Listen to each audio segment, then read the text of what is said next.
So this is one of the safe place to do the business, where your investment is secured, where policy is very supportive, where government is also supportive, where all the government institutions is also very supportive. We are operating in Togo, we are operating in Burkina Faso, we are operating in Benin, Sierra Leone, Liberia. So these are the countries we are operating through Ghana. So in terms of the employment, we have 250 plus manpower, which is 90% is Ghanaians and the rest 10% is expatriate. And apart from that, we also added a lot of value into the economy.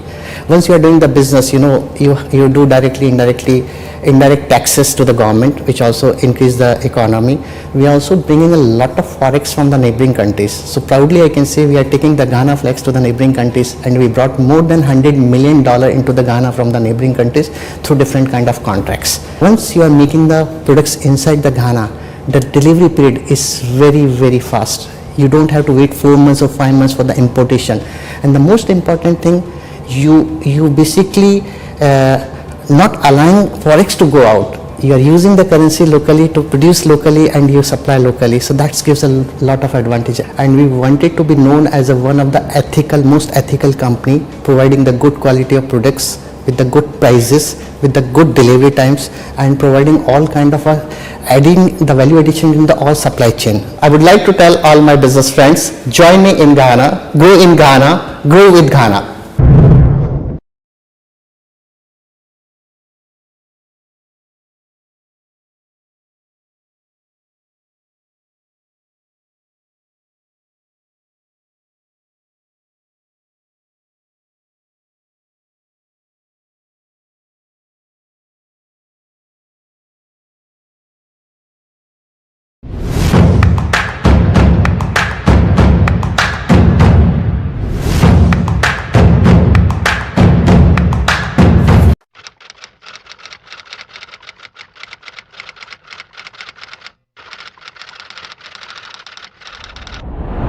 BFAP Plus company we started nearly 2 decades back. We are into the steel manufacturing and trading house. Today we are very proud to say that BFAP Plus has become a net exporter to whole West African countries. So not only we serve Ghana, but we also export to 15 West African countries. We are producing nails, binding wire, wire mesh, galvanized mesh, square pipes, Z profiles, steel plates, roofing sheet, iron rods. These are all products we are producing here. Recently, BFAP Plus put up the smelting plant. So at present, we are also producing rebars from scrap. That is BS 4449 grades and different grades. Under 1D1F, under His Excellency Nana Akufo-Addo, we have opened West Africa's biggest fabrication plant, that is in La Pleku, where we are producing any type of fabrication. Where you talk about shades, different types, we can make the residential buildings, tankers, storage facility, anything you name it, we can produce that one there. And we are very proud to say that currently whatever BFAP Plus has produced in the last couple of months under 1D1F, we have been receiving very high report of that. The quality and the service what we have provided there, it is really commendable. And at the same time, BFAP Plus has also come up with a melting unit, a biggest melting unit. At present, we have already started since last October, and very soon we are going to commission the rolling mill as well. Ghana Club 100 Award, we have been recipients for the last couple of years, and as per GIPC ranking in the industrial, we are always number 1 and 2. In the steel, we are number 1. So that has gone a quite positive way. And whenever you receive any award from a reputed institution like GIPC, that gives an additional edge, and when you are dealing with your other counterparties. And at the same time, it also keeps you on the toes to make sure that you should keep doing the good work what you're doing. And so far the processing and working with GIPC has been really great. BFAP Plus currently employs more than 10,000 people directly, indirectly. Beside that, we have more than 1,000 distribution network.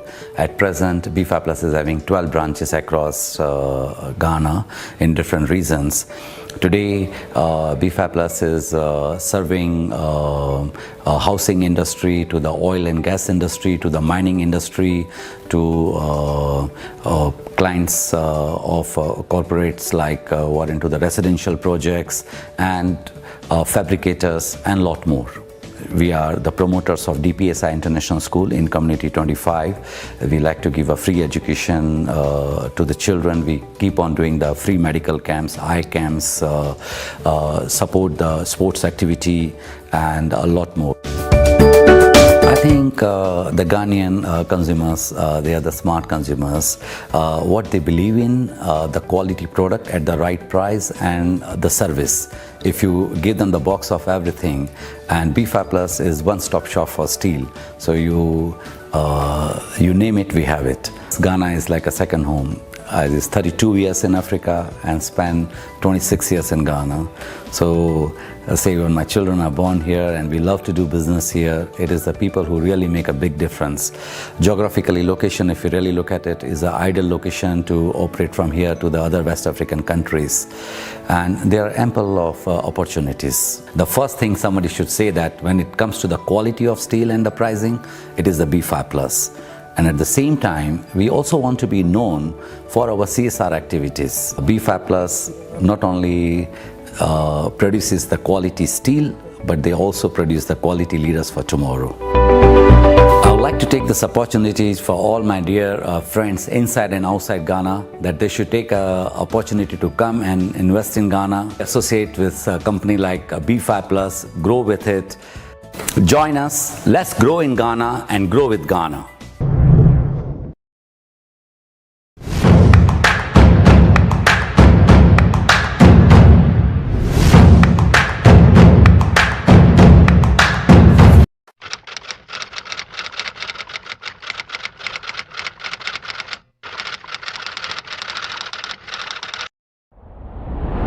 Fair Africa is a 100% subsidiary of Fair Africa Germany, now AG, in Munich. Our mission actually is to bring world-class chocolate from Ghana to Europe, not only sourcing the beans actually from Africa, but also producing the beans into chocolates. Fair Africa actually was incorporated on the 28th of October 2020, that's last year. Unfortunately, we had a pandemic during that period, but I should say that Fair Africa has been in existence since 2016. Fair Africa really started with CPC, with private labeling.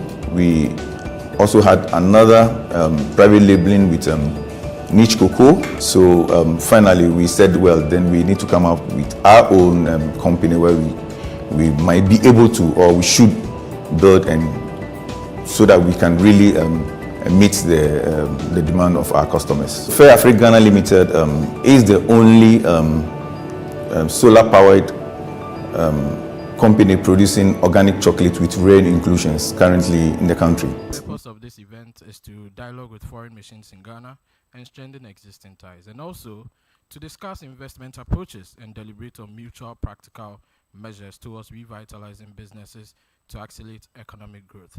Today, we will explore the theme of promoting bilateral investment, igniting growth, and strengthening economic partnerships. On behalf of the host, the Ghana Investment Promotion Center, I welcome you to this event. I am Isaac Boache, and I'll be your master of ceremonies towards this morning's event. Thank you.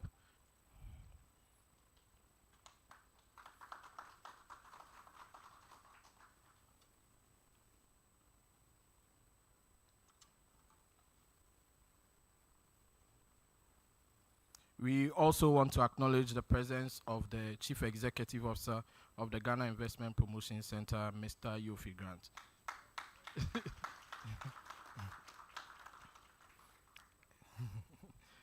He says this is his office, so anyway.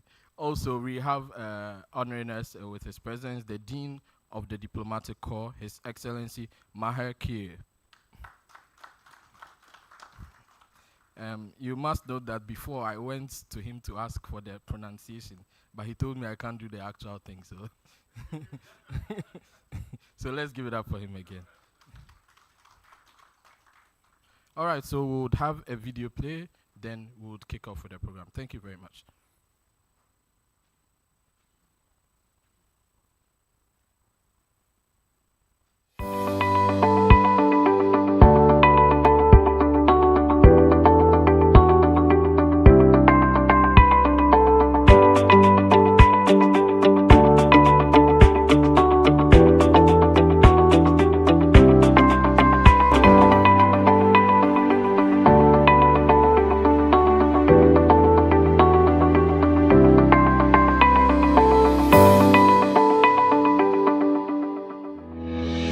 We are indeed the center of the world and the land of the three O's: opportunities, optimism, and openness for business and investment in a friendly and safe environment. We are a preferred investment destination in Africa. To find out more about what Ghana has to offer, visit www.gipc.gov.gh.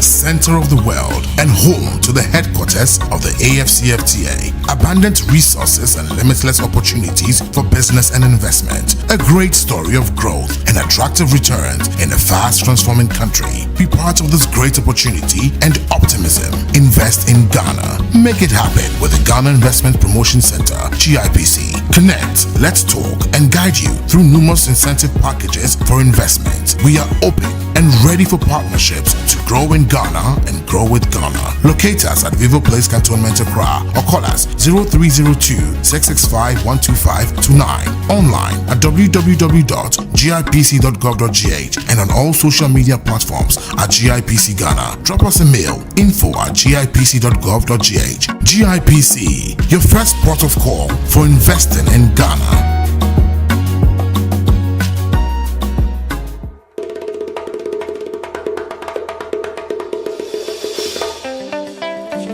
In the heart of West Africa lies a land brimming with untold stories, vibrant cultures, and boundless spirits.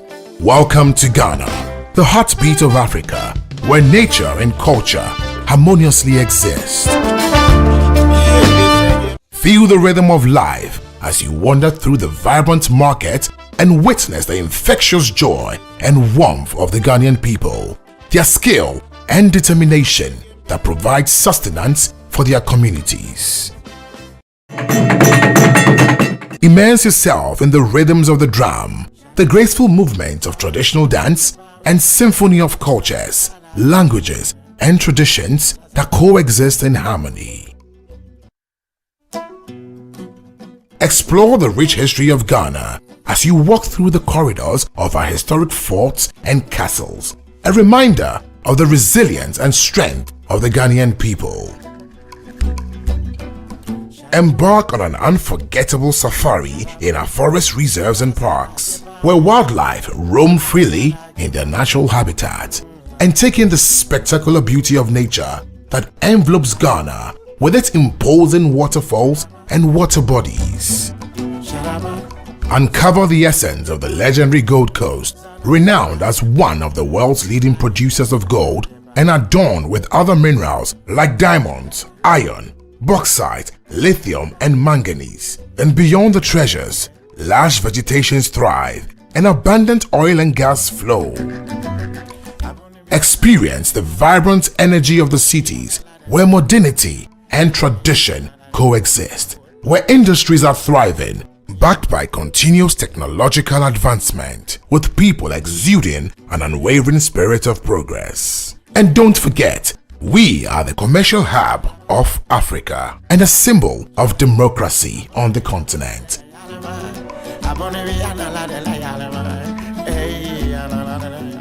Indeed, this is Ghana, a home for the diaspora community and persons from all walks of life, where every moment is an opportunity to create lifelong memories. Discover the magic, embrace the spirit, and let Ghana leave an indelible mark on your soul.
future, we can actually have the ambassadors and the economic counselors together here, because it's very important. And so I am particularly grateful that the Dean of the Diplomatic Corps himself is here, because he leads that charge. But notwithstanding, I think it's still very important to have you all here, because the work we do here is very important. But like I just said, we can't do it without engagement with our foreign partners. Ghana as a country, no matter how attractive you are, or we are, we need to position ourselves to have very conducive relationships, clear understanding of what the relationship offers and delivers, but also an engagement that is global, not just for our country, but an engagement and partnership that is mutually beneficial. And that is why we hold these meetings. So today in particular, I think it's even more important, considering that we are going through a little hoop, and post the pandemic, and also sort of multiplied by the conflict that we all know about. The world has taken an interesting turn. There has been, new dimensions to relationships, both economic and political. There are new dimensions in businesses. Many countries are onshoring, reshoring, friendshoring, whichever you call it. And there are new markets emerging. But I am very clear and certain in my mind that there's no market at this time of global dynamics much more important than the African market. And I say that because all the indicators show that. Africa has population, currently 1.4 billion people. It mirrors Asia, China, it mirrors India slightly. It has quite a significant amount of the world's remaining mineral resources, especially those required for energy transitions. And that I'll mention quite a few: lithium, copper, manganese, bauxite, name it. You have it in significant quantities in Africa. And coltan, cobalt, it's all here. And so, as a continent, it's potentially could trigger the next wave of growth in the global economic dynamics by utilizing its own market, by utilizing the resources that it has. Additionally, the continent itself has about 60% of the world's remaining arable land left. So even as we talk about food security, the advent of global warming and climate change, Africa once again holds the key that if Africa can step up with its production, it could be a buffer against the food challenges that are emerging. So I think those are the contexts in which we speak. But with Ghana particularly, and I know many of you have been here in anticipation of what we are going to say about the reforms that we've so been talking about. And I must say that we've engaged in this journey of reforming the GIPC law for about 5 years. And against what I thought could have been a quick and snappy exercise, it hasn't been so for various reasons and tangible reasons. First of all, we were working with ECOWAS on an ECOWAS investment protocol, which took about 2 years to complete. And then, of course, we had the AFCFTA African investment protocols to also make sure that there was consonance between what we wanted to do internally and what other protocols we had signed up to. And I'm happy to say that, indeed, they are all in line. And so even before I say what I want to say, I want to assure you that in the very near future, the reforms as we have are going to be tabled before Parliament, Cabinet, actually within the next week, the next few days. And hopefully we'll see it in Parliament quite soon. And it may have it has a few radical changes in there. But all these are in consonance with global standards, new trends, and the ability to retain Ghana in front of the interest of investors. Today's world is a very challenging and also competitive world. And as much as we compete for FDI, some of the biggest providers of FDI are also the biggest, marketing places for FDI. They themselves require FDI. And case in point is China. It remains one of the top attractions for foreign direct investments, and currently the top, FDI destination. But it's also a major provider of capital.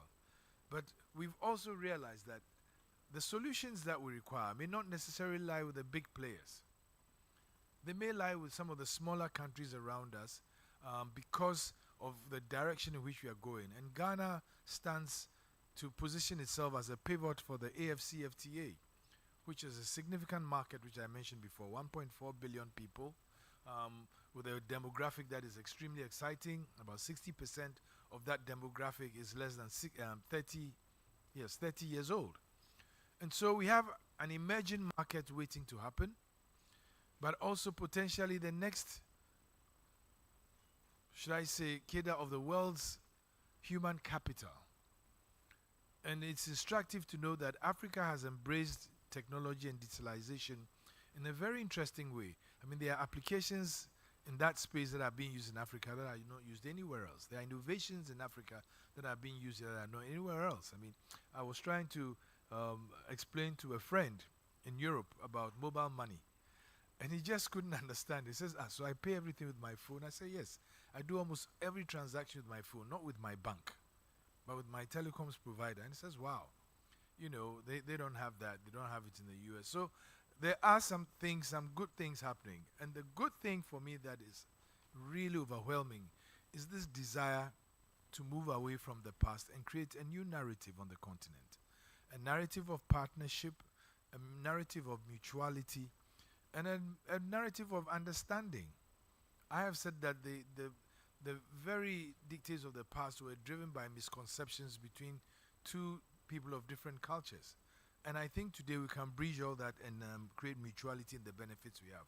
So I will just quickly rifle through some of the things we've done as a country on the advent of the economic ruffles that we've had. And I must say that with the pandemic and of course with the war that erupted a couple of years back, almost every country has been rattled somehow. Every country has felt a bit of distortion or disruption in its economics because of supply chain disruptions, value chain disruptions, etc.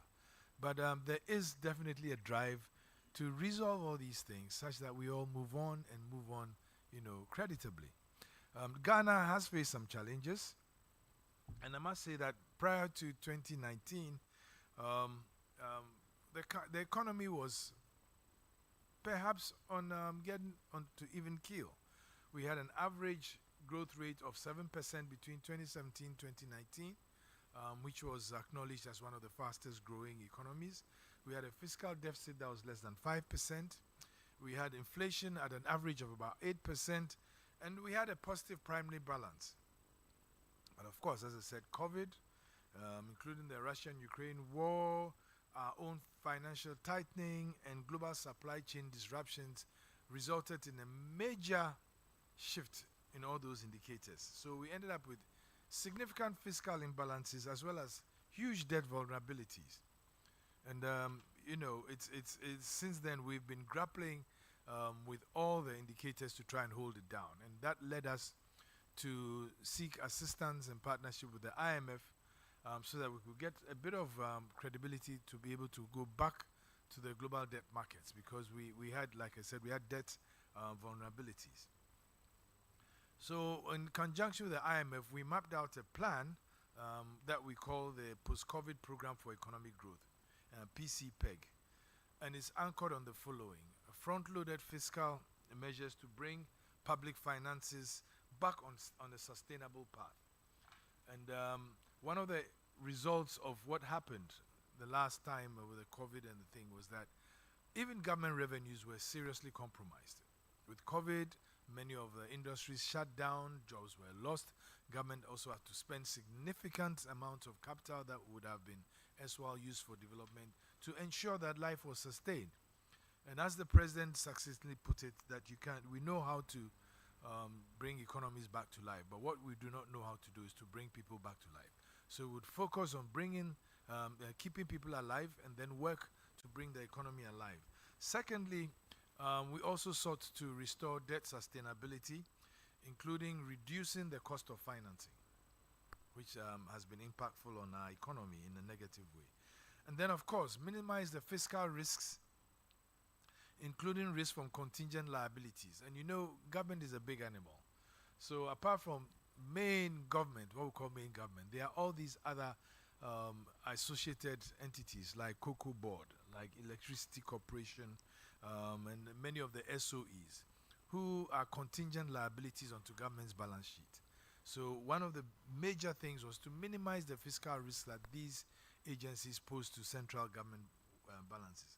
And then, of course, to deepen structural reforms, which are very important, and restore investor confidence.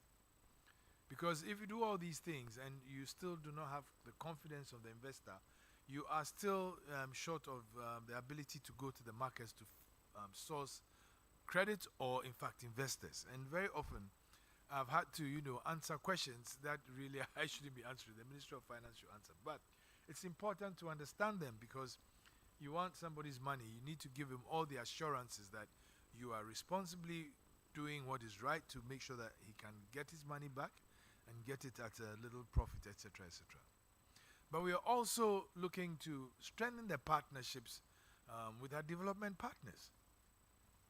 And I think that there's been no time, interestingly and enigmatically, at this time when we are facing all these problems, that Ghana has had the strongest desire to strengthen partnerships, development partnerships with the foreign missions and all the other countries with whom we have very good relationships. We are also looking to diversify all those into new sources of financing, like green energies, green financing. And I myself have been very active on the circuits talking about sustainable finance, and also sustaining finance for SDGs, which has become a very important platform on which global growth, I believe, will be predicated. And then, of course, we are looking to do reforms that will encourage private investments. And we are very clear that beyond the bilateral G2G relationships that we have, there is another world out there that should be B2G and B2B, to enable opening up the economy and opening up and facilitating these relationships that I said we need to so strongly foster. Because that's where we are going to get growth and job creation. It's the private sector that creates jobs and creates wealth. Government's job is to ensure that we have a conducive regulatory environment that will enable everything to work very well. And then lastly, to engender social protection, because we also recognize that with all these hardships, the burden of adjustment is quite arduous on many people. And so government needs to work pretty hard to ensure that we keep social protection intact.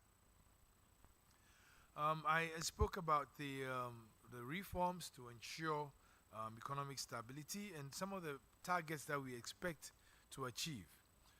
And I'm saying this because we have many partners here, and they need to understand the basis on which we are doing what we're doing.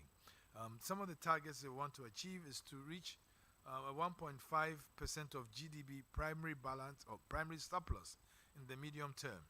And that will be some fiscal adjustment of about 5.5% of GDP. And then we are looking at fiscal revenues of approximately 18.5% of GDP by 2026. Currently we are at 15.5%, but we need to really raise it up.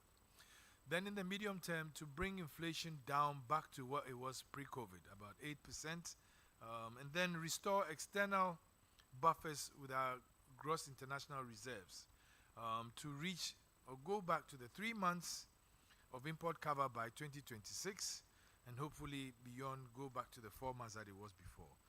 And then sustaining debt or achieving debt sustainability at 55% of debt to GDP by 2028. And then lastly, the major achievement we hope to achieve is attain is enhancing competitiveness with exports surpassing 37% of our GDP in the medium term. And that for us is key, because it means that we need to look fundamentally at the economy to boost exports. We also need to look at many of our bilateral agreements and our multilateral agreements to open up new trade lines. And like I said, post-COVID, post-war, there's all indications that there are new relationships being formed, new markets being formed, and we need to take advantage of that. I also spoke about the front loading of the fiscal adjustment of 5.1 percentage points of GDP over a 3-year period from 2023 to 2026. Some of the revenue measures that government has adopted to do that include increasing VAT from the 12.5% that we currently have to about 15%, which is an increase of 2.5 percentage points. Secondly, intensify the implementation of the VAT e-invoicing system to enhance compliance and also bring about efficiency with government being able to collect, which is very key. Then removal of selected VAT exemptions, because some of those exemptions lead to government's inability to achieve its revenue targets. Then complete removal of discount on the benchmark values that are given at the ports for importers. Then also implement the unified property rate collections, which has become quite key. And on that regard, we are grateful to the EU and all the other partners who have supported that in that endeavor. And then, of course, implementation of what we call a growth and stability levy, and revision of excise taxes for selected items. Then we have revision of income-based taxes, and reviews in the e-levy to close the loopholes and leakages. And you all know that the e-levy was a hot topic. And even as last night, I was arguing with another economist on why we need to have an e-levy, whether it was beneficial or not. But the jury's out there. We think that it's still a very viable way to increase your tax net, but also increase your tax revenues. Then, of course, the sale of the 5G electromagnetic spectrum in the telecoms industry to raise revenue, and then pursue additional oil entitlements in relation to the Jubilee field. Government feels that there are some attainable entitlements, and we need to work to make sure we have them back. And then, of course, harmonization of royalty rates for mining companies. Now, I spoke about structural reforms, and I'll just quickly go through the 5 top ones. The first one being public financial management reforms to ensure that there is better care for the public purse, and we have strict abidance to the law. Some of the dictates in the law are quite frightening, because me, as a purse holder for GIPC, I'm personally liable for any amount of money that is spent inordinately or outside the law. So my personal assets and my all my own finances will be attached if we as a firm spend outside the PFM. It's that serious. So we ought to be very mindful that we need to protect the government purse and the public purse. Secondly, there's going to be quite a bit of reform in the SOEs, and I did mention Cocoa Board, the energy sector. You're all aware of the energy sector levy. And you're all aware of some of the take-or-pay contracts that we signed a couple of years back, which practically were not sustainable, so we had to renegotiate and find a more conducive way for mutual benefits. Then, of course, financial sector reforms to ensure that we have a much more robust financial sector to support economic growth. And then, of course, one that keeps coming up all the time, tax policy and administration reforms and revenue reforms. And then what I said before, the social protection reforms. With the gaps that we have currently, we expect external financing of the budgets to be supported by the IMF 3 billion agreement, of which there's 1.2 billion for 2023, and then 720 million per year for 2024-2025. and then 360 million for the 2026. That will complete the full 3 billion support. We also expect some external debt restructuring to provide financing of approximately 2.5 billion, and by tomorrow there's going to be tomorrow we'll probably complete the negotiations with the other partners, the key partners that we have outside the IMF. Then we also have some World Bank support of which the DPO is $300 million, and the GFSF, and I'm sure most of you know what that is 250 million for 2023, and then 300 million per year for 2024 and 2025. The rest of the budget will be financed from project loans projected at about 13.6 billion Ghana cedis in the 2023 budget for 2023, this year alone. And I think government is on track for that.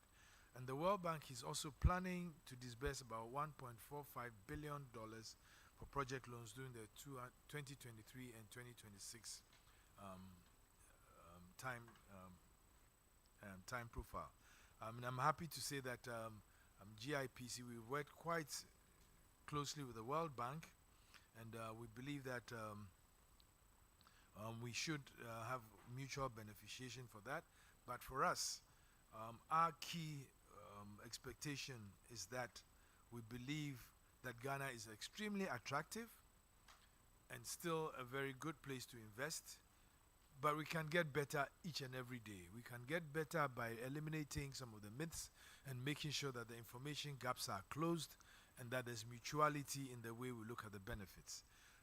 To safeguard our growth prospects, the PCPEG has also a focus on some private sector participation. Indeed, not some. I would say significant shift to private sector participation.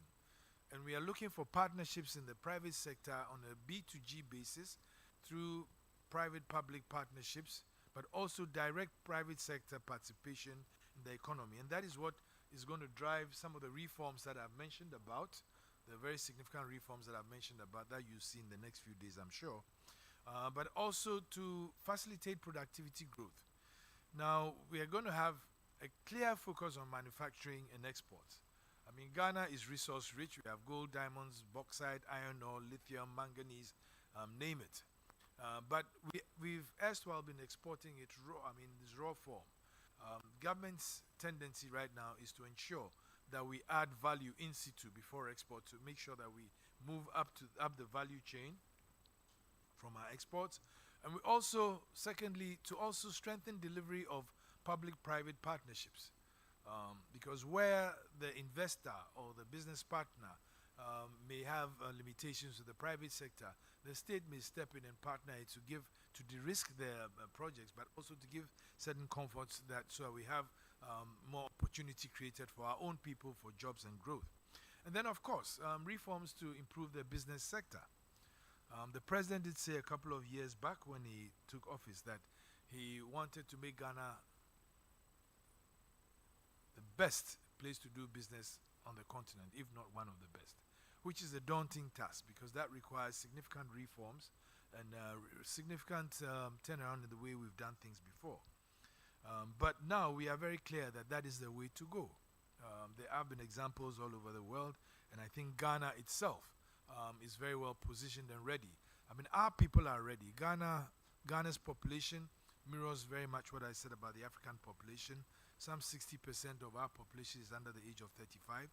They are young, able people who are very entrepreneurial, and we need to create the opportunity for them to be able to contribute effectively to the economic growth. So the focus on youth entrepreneurship and youth empowerment is going to be key in improving the business environment, but also to ensure that when the investors come, they have the real partnerships that they can engage and technically sound, well-trained to be able to do that.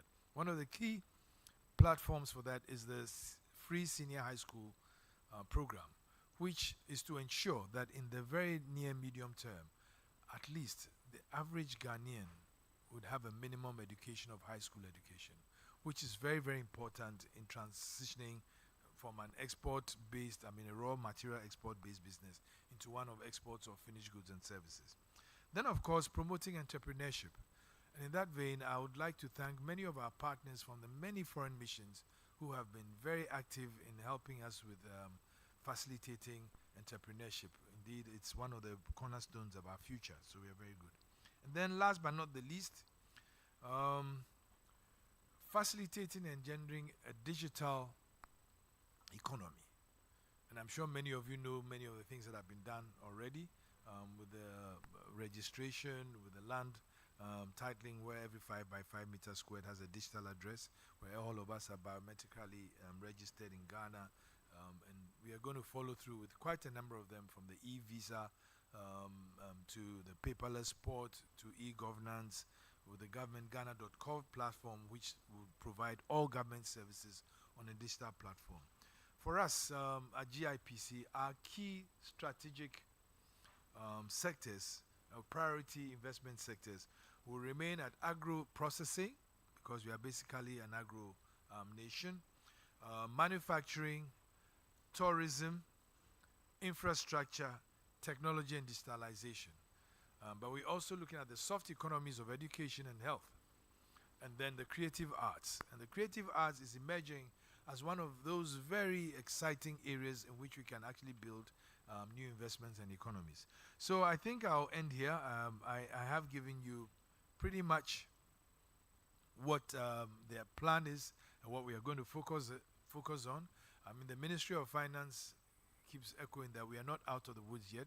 So there's going to be a bit of belt tightening, but there's also going to be a certain aggression into ensuring that we create opportunity for our young people to grow the economy through investments, and facilitating better business environments, and making it easier for both Ghanaians and foreigners who want to invest in Ghana to invest. And so the reform program is real. I'm happy to say that we are quite close to getting it right now to cabinet and then to parliament. In fact, 2 days ago I was with the president, and he warned me that he's not going to entertain any lateness beyond next week.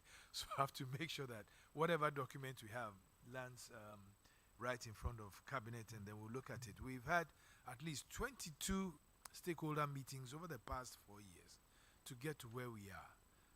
And we agree that there might be some areas that, would require, endless debate, because the jury is still out there globally as to the best way to do some things. But the assurance we give that it's important that we do these reforms because it's for real benefits to the economy. And when we say that we want to position Ghana as the best place to invest and to do business, we mean it, and we have to put the money where our mouths are and create the environment to let that happen.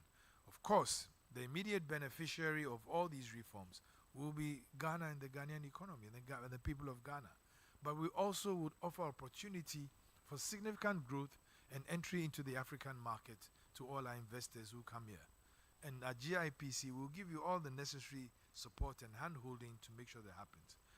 We'll later on hear from our aftercare department, which is there to do a bit of hand-holding and to eliminate problems between the investors and the state investors and the market. So thank you very much for listening, and I hope that we can have a very constructive engagement for all of us, our mutual benefit. Thank you very much, Your Excellency.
To proceed with the program, we would have up next to receive an address from the Dean of the Diplomatic Corps. He is the Ambassador of Lebanon to Ghana. Ladies and gentlemen, let's welcome with a round of applause His Excellency Maher Kir. Thank you. What shall I say now, Mr. Grant? You said everything.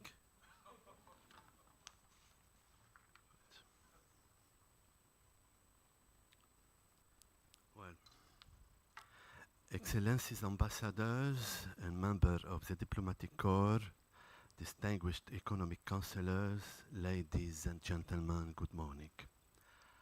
I am delighted to be with you today on behalf of the Diplomatic Corps to address this esteemed Catherine. Today I would like to shed light on the importance of strengthening economic partnerships and share some insights on how we can achieve this goal. Economic growth is a vast concept which is difficult to achieve all alone.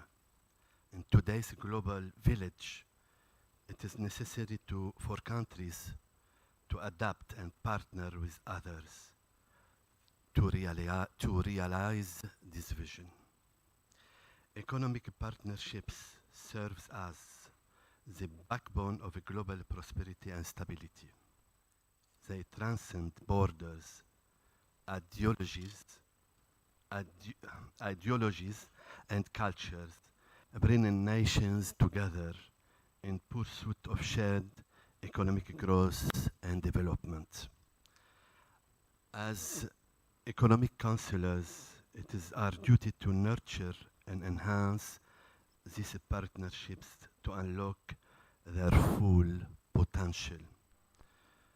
To strengthen economic partnerships, we must first prioritize open communication and welcome a collaborative mindset. Platform like this summit help us to forge alliances that drive innovation, increase trade flows, and boost investment between our nations. Secondly, bilateral and multilateral trade agreements. Governments can negotiate and establish trade agreements that reduce or remove barriers such as tariffs and quotas between countries. These agreements can enhance market access, promote investment, and facilitate the flow of goods and services.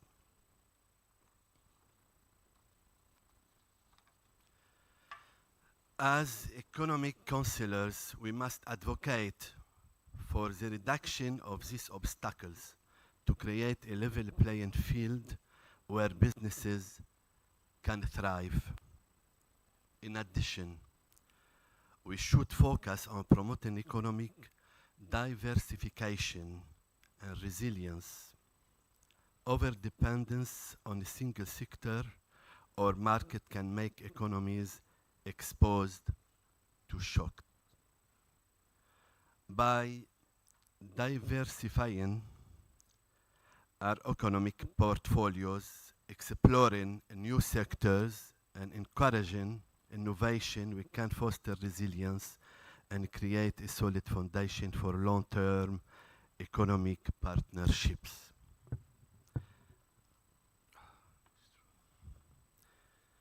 Investing in infrastructure development is another crucial aspect of strengthening economic partnerships.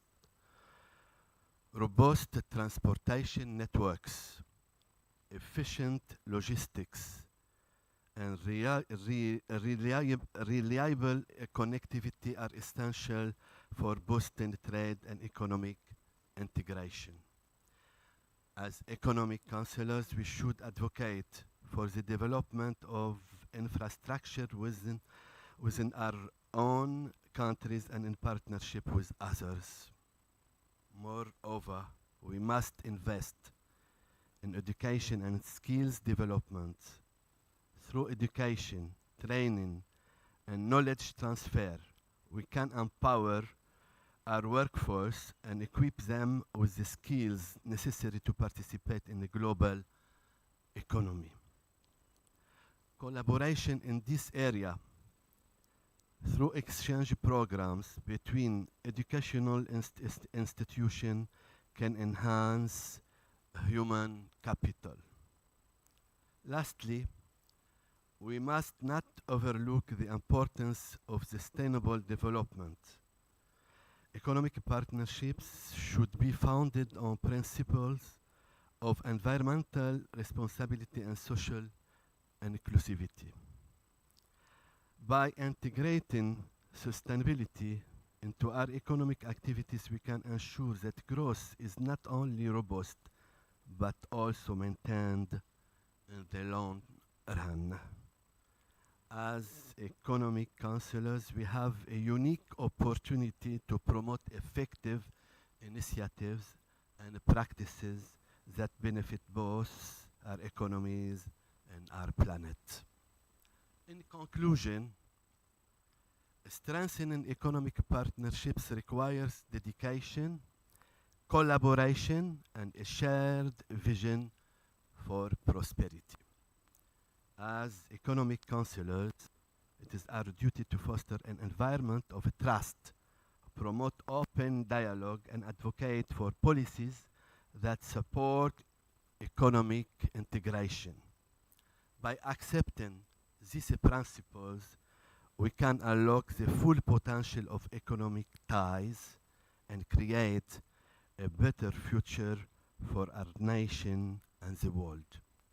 I look forward to fruitful discussions and collective efforts in strengthening our economic relations.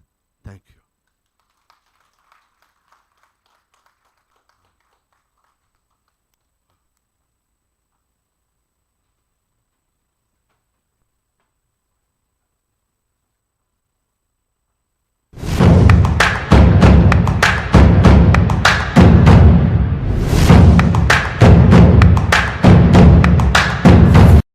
TACA, or TICO as it is known in Ghana, is a power generation company.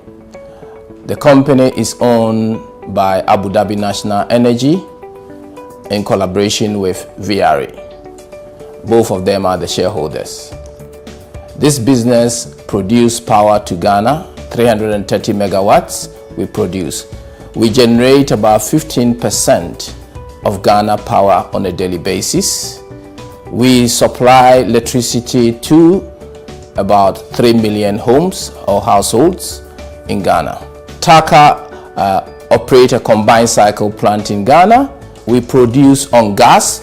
We also produce on what we call the light crude oil. We can produce gas also on distilled oil. Today we produce power by using gas.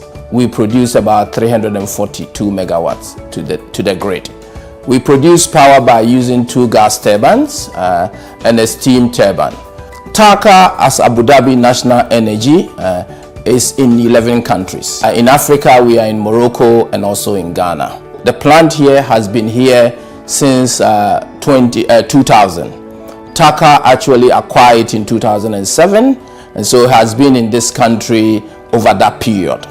In that period, as I said, we have been producing power to support the economical development and social development of the nation. As a business, we are in maturity stage. As Abu Dhabi National Energy, continue to look globally for investment in terms of what we call today, because of climate change, we are looking at environmental friendly sort of energy production. TACA employs over 100 engineers within the plant. Almost all of them come from the Western region. Today, at least we can say that we have about 2 or 3 engineers that are employed at the plant that come directly from the villages or the communities around here. We continue also to develop the skilled labor here.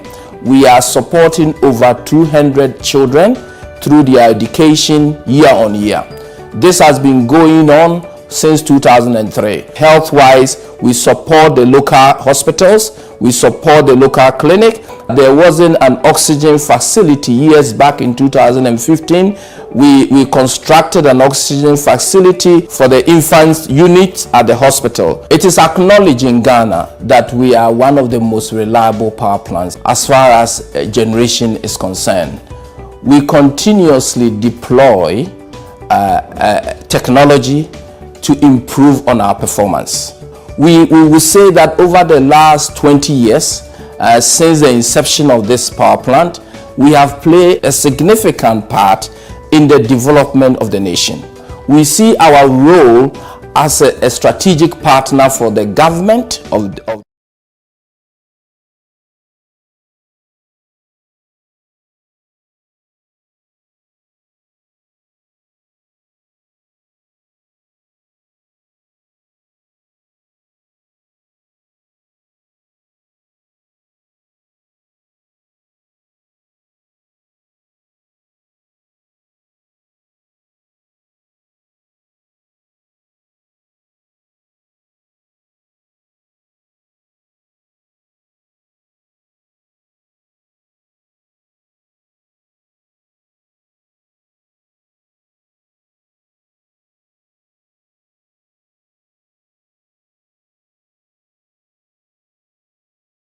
leading and reputable voice of UK-Ghana trade relations in the private sector.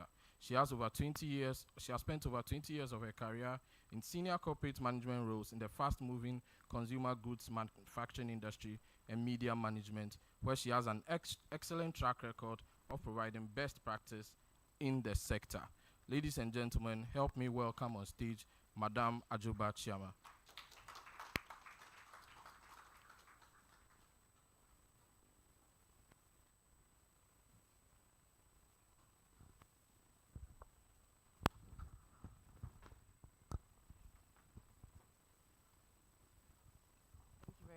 Isaac. Good morning, ladies and gentlemen. I'm delighted to be your moderator for this morning's discussion, and I have an amazing panel of speakers who will be joining me shortly. I'll call them one by one. So with me is Mr. Edward Ashong Latte, Director of Investment Services here at the GIPC. Please join me on stage. Over there.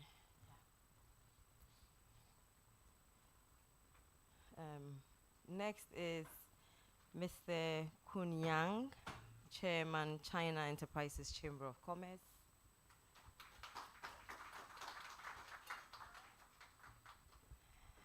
Then I have Mame Awindo Kanyire. Yeah, I hope I pronounced it well. Policy officer from the Netherlands Embassy. And then finally, but not the least, my good friend Simon Maggi from the American Chamber of Commerce.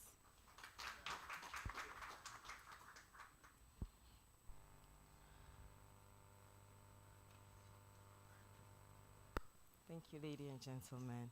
So, as Isaac said earlier on, the topic of our discussion is nurturing sustainable partnerships, collaboration between Ghanaian businesses and international investors. And as we all know, no nation can behave like an island. We need to collaborate, we need to work with other nations in order to grow. And collectively on this stage, we have so we're represented by Mr. Ashon Latte, representing Ghana. Right, and then the others are collectively the largest trading partners of Ghana. The scene has been set by Mr. Grant and also His Excellency the Ambassador to Ghana from Lebanon. So I will probably ask each of my panel members to say a little bit about what they do and the current state of bilateral trading relations between their countries and Ghana. I will start with Simon. I think you have a microphone. All right, thank you, Ajoba, and good morning to all of you.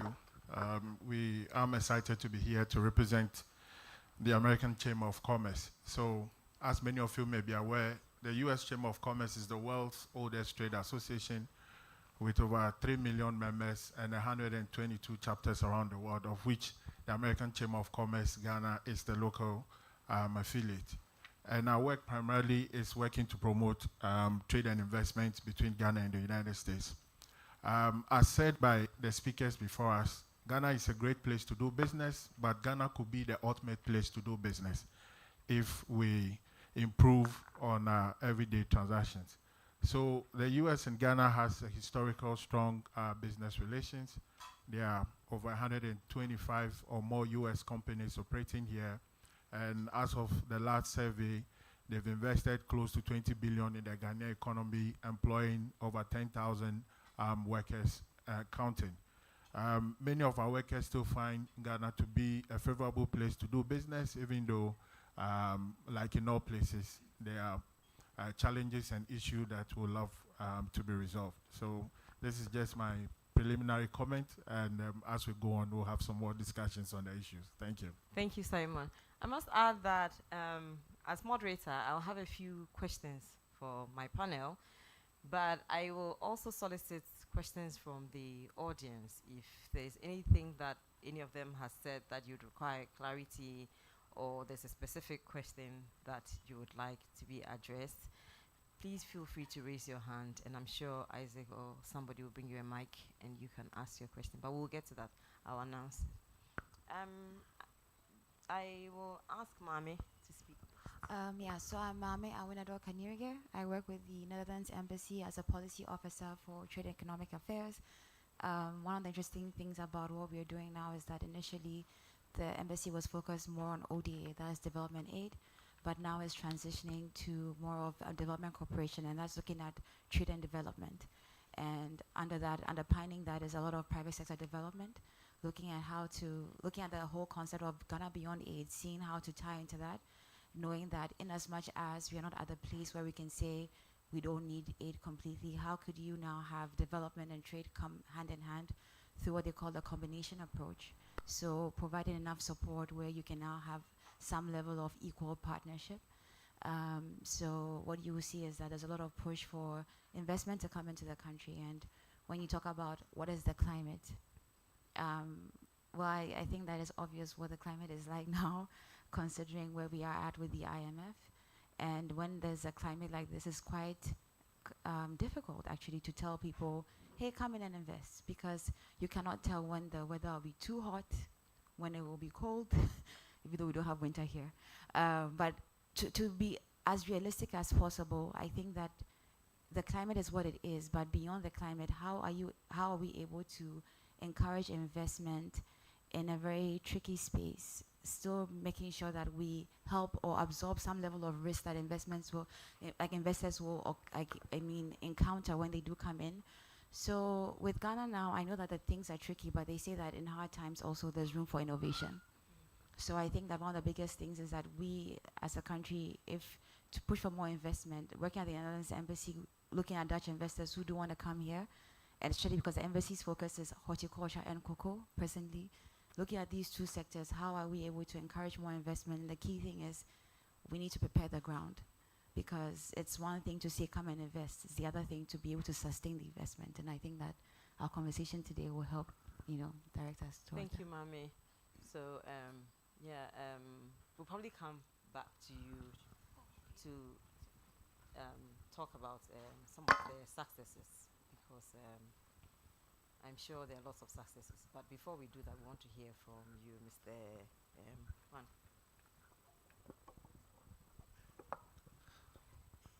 Ladies and gentlemen, good morning. First, I would like to thank you, Mr. Yofi Grant and GIPC for such an event. It is important, I believe, the investors' voice to be heard by public, especially the foreign investor. My name is Yang Qun. I prefer Ghanaian name, Kojo Yang, easier. I'm president of China Enterprises Chamber of Commerce in Ghana. Chinese investors play a key role in Ghana.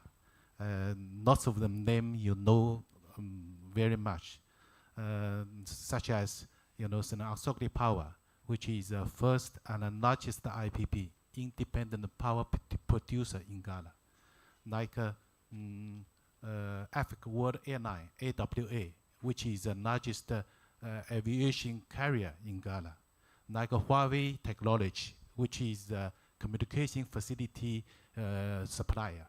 So I believe there will be more and more investment from China. The chamber formed in 2007 for now. There will be about 70 key investors from China. Thank you. Thank you very much. Kojo? Yes. Young. Thank you. Right. So, Mr. Ashong Lati, we've heard from 3 of the largest trading partners to Ghana. Would like to hear from you now, given the context of what we've said, and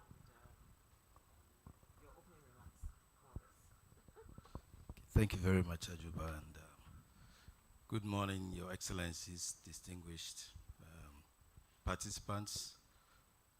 My name is Edward Ashong Lati. I'm the Director for Investor Services. My role at the center primarily involves investment facilitation. Up front, we provide advisory services. We help to onboard investments by way of registering them, assisting them to obtain permits, and helping them with their renewal. We work closely with other divisions in the center to achieve the GIPC's mandate. But GIPC itself is a government agency. We've been around since the mid-60s. We've gone through several transformations from a purely regulatory institutions to a more proactive institution, as you can all attest to, in terms of GIPC putting Ghana out there on every social media handle that you can think of. The center's mandate enjoins us to cater for both Ghanaian and foreign businesses. Very often people say it's only foreign businesses, but we do cater for the local businesses as well. And so we assist with joint venture partnerships. We have a special program called the Regional Sensitization Program, where we go around the country every year. We engage with business leaders and associations to identify projects, let them know our service offerings, and through the project identification, we profile these and then publish them in our project catalog, which is available on our website 24/7, so it can be accessed by anyone. So GIPC, our job, and in terms of joint venture partnerships, I'm happy to say that over the years we've registered quite a number of them from most of the countries assembled here. So that is what I'll say by way of opening remarks. Yes, before I forget, there's one important thing that is that we do is to register technology transfer agreements. Now, the importance of registering this agreement with the center is twofold. One, for the transferor, you get assurance that on due dates, the transferee here will be able to transfer the agreed sums per the technology transfer regulations to you through the banking system. And for the local business, you can be sure that by registering the agreement, you will not be shortchanged in the sense that nobody is going to sell a technology which is freely available on the world market. And the banks too will ensure that if you don't have a technology transfer certificate, you cannot transfer these funds. So, and our legal department is ever ready to engage businesses to take them through the regulations. So, for the economic counselors here, just tell your nationals doing business here, or companies, that the GIPC is ready to assist them to ensure that they have a very good experience, because a satisfied investor is our best ambassador. Thank you. Thank you very much, Mr. Sean Latte, and it's reassuring to hear from you every time. I know that with the scene setting, we've heard about what's going on for the economy of Ghana, why Ghana is still an amazing place to do business, and even in times of adversities, there's great opportunity. We know that. So I'd like to hear about, and I'm going to ask the same questions of Simon, Mami, and Mr. Kujo Young. Please share some of the success stories, what's worked and why they've worked, you know, from the USA side, from the Netherlands side, and from the China side. So, Simon, you first. All right. So, thank you, Ajuba. We are looking for what worked. Ghana and the US, they have a lot of common things between the US and Ghana. So we have a great skilled labor in Ghana. We speak English. We subscribe to the same democratic values. We have a great, a legal system that works for us. It's the common law. So there's a lot in common. And so for a US investor looking for local partnerships here, it's not difficult to find. And the US companies also come from the premise that to survive in any market, you need a great local partner, because the local partner would help you navigate all the nuances and will also help you to integrate properly into the economy. So we've not had difficulty in doing that. I also believe that what we can do a lot more as a country, or what has been more successful with those partnerships, is the preparation of our local companies and our local businesses. From the last estimates, we have about 2.1 million SMEs or MSMEs in this country. 1.7 million of them, per the last check, maybe 2020, are micro. And so the rest are better prepared to partner. And what comes with the success factors? You need a local partner that is transparent, because Americans and American businesses subscribe to a lot of transparency, because they have what they call the FCPA, which is the Foreign Corruption Practice Act, which will hold these companies responsible for whatever activity or economic activity undertaken abroad.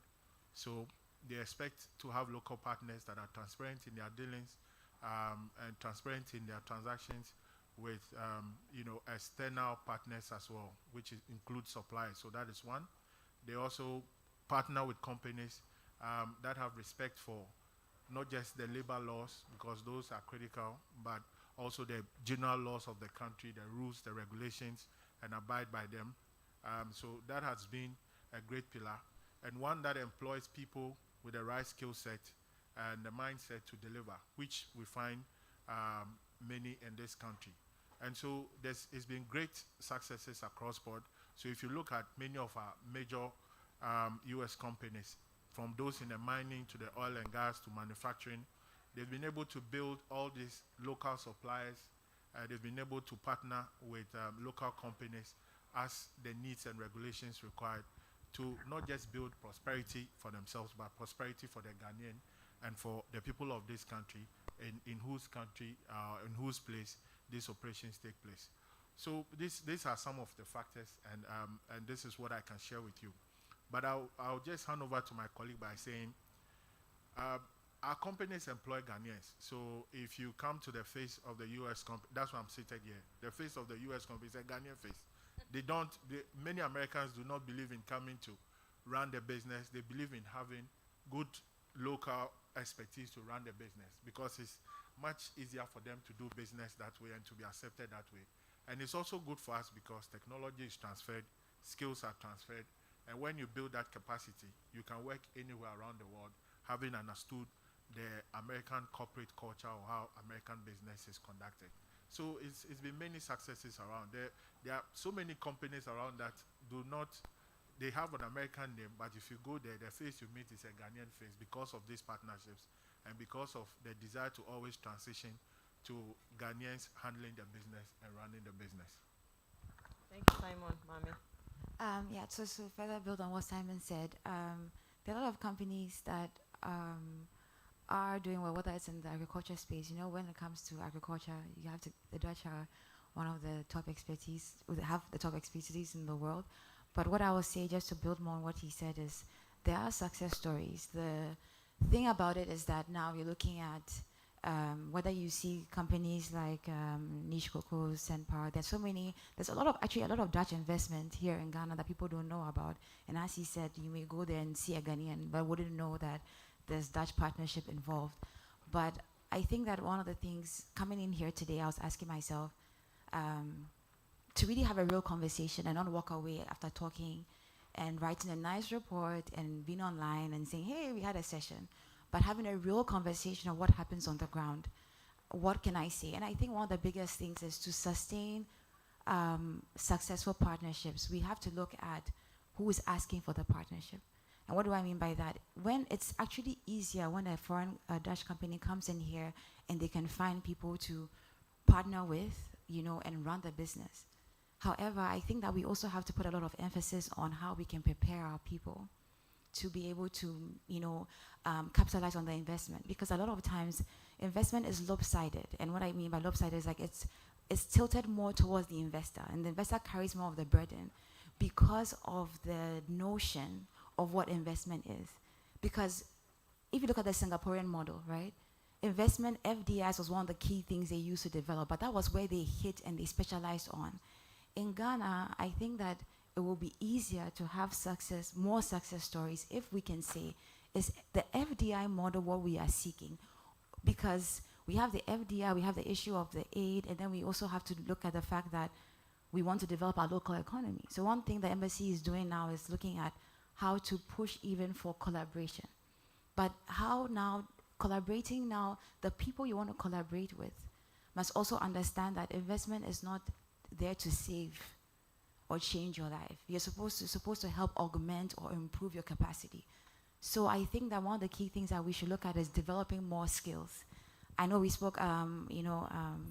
Yofi Grant spoke about the free education system, which is good, but now we need to look at, should it just be about high school education for skilled labor, or skilled labor that is, there's a particular context of your educational system, looking at labor that is going to solve Ghanaian problems. So when the investor comes, you already have a trajectory on which you are moving.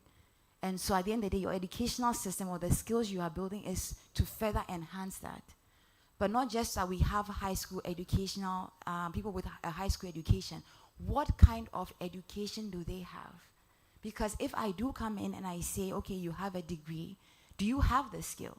So we need to really invest, and that's what Singapore did, invest in skills that investors actually come in here and look for, which will make labor cheaper, unless you only want to have labor that is working in a factory and bottling things, but labor that is innovative. So honestly, we want to talk about success stories because I have to speak from, when investors come, some of the things that they wish to see in terms of their partnership is more innovative partnership, and also partnership where Ghanaians are also partnering.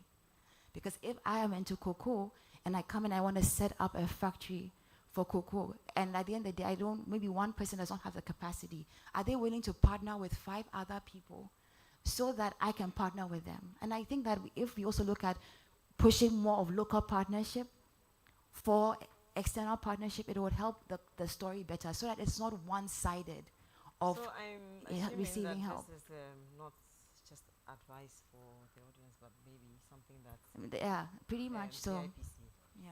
can take. Okay, so we'll get to you. I was hoping that we would focus a lot more on the successes so that we can discuss why they were successful, because we also want to learn the lessons from what has worked, You've preempted my follow-up questions about what didn't work, why didn't it work, and what we can do to make it work. Okay, but let's that's hear okay. from You can just because I'm just going to say something like not that I don't want to say that there aren't success stories, but the truth of the matter is that if you look at the current economy now, right, the kind of companies that we have, how many of our companies are robust enough to But really push? You didn't tell us about the company. But I mentioned Senpower, I mentioned Niche Cocoa, right? Okay. And I said there's Dutch partnership in that, okay, right?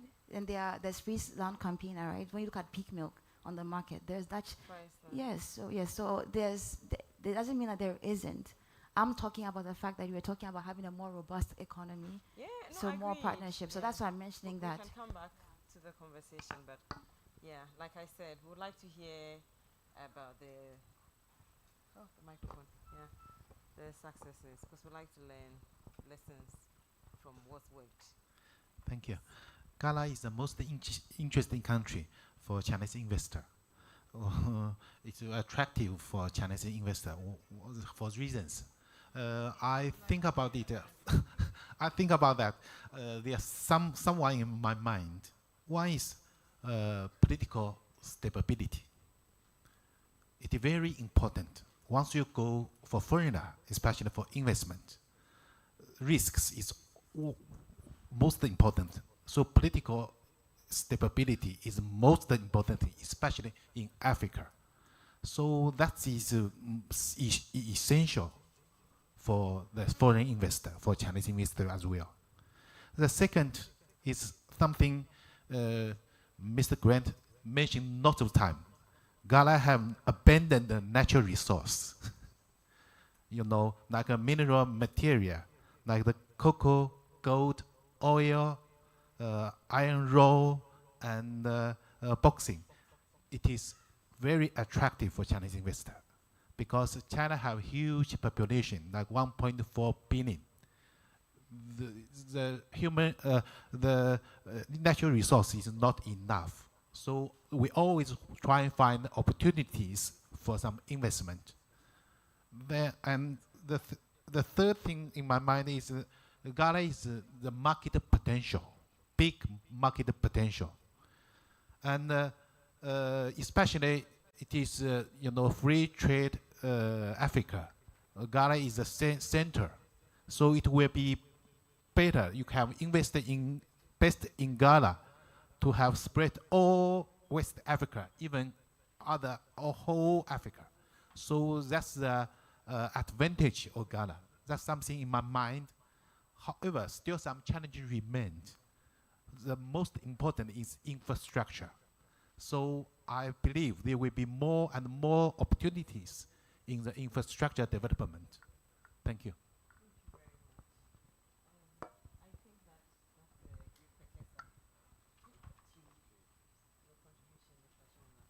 All right, thank you very much. Sorry, keep forgetting about the microphone.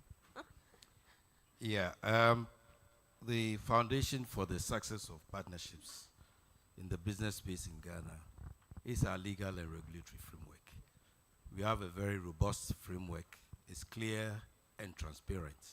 So anyone coming to do business, we encourage you to contact the GIPC, our advisory team. We have sector specialists. And then if you have to go to the Minerals Commission, we'll make the appropriate introduction so that you don't fall by the wayside. So for me, the legal framework is very important. Secondly, if you look at our population, we have a very educated labor force, and to make sure that this is sustained, I think there's been a lot of talk over the years for collaboration between academia and industry.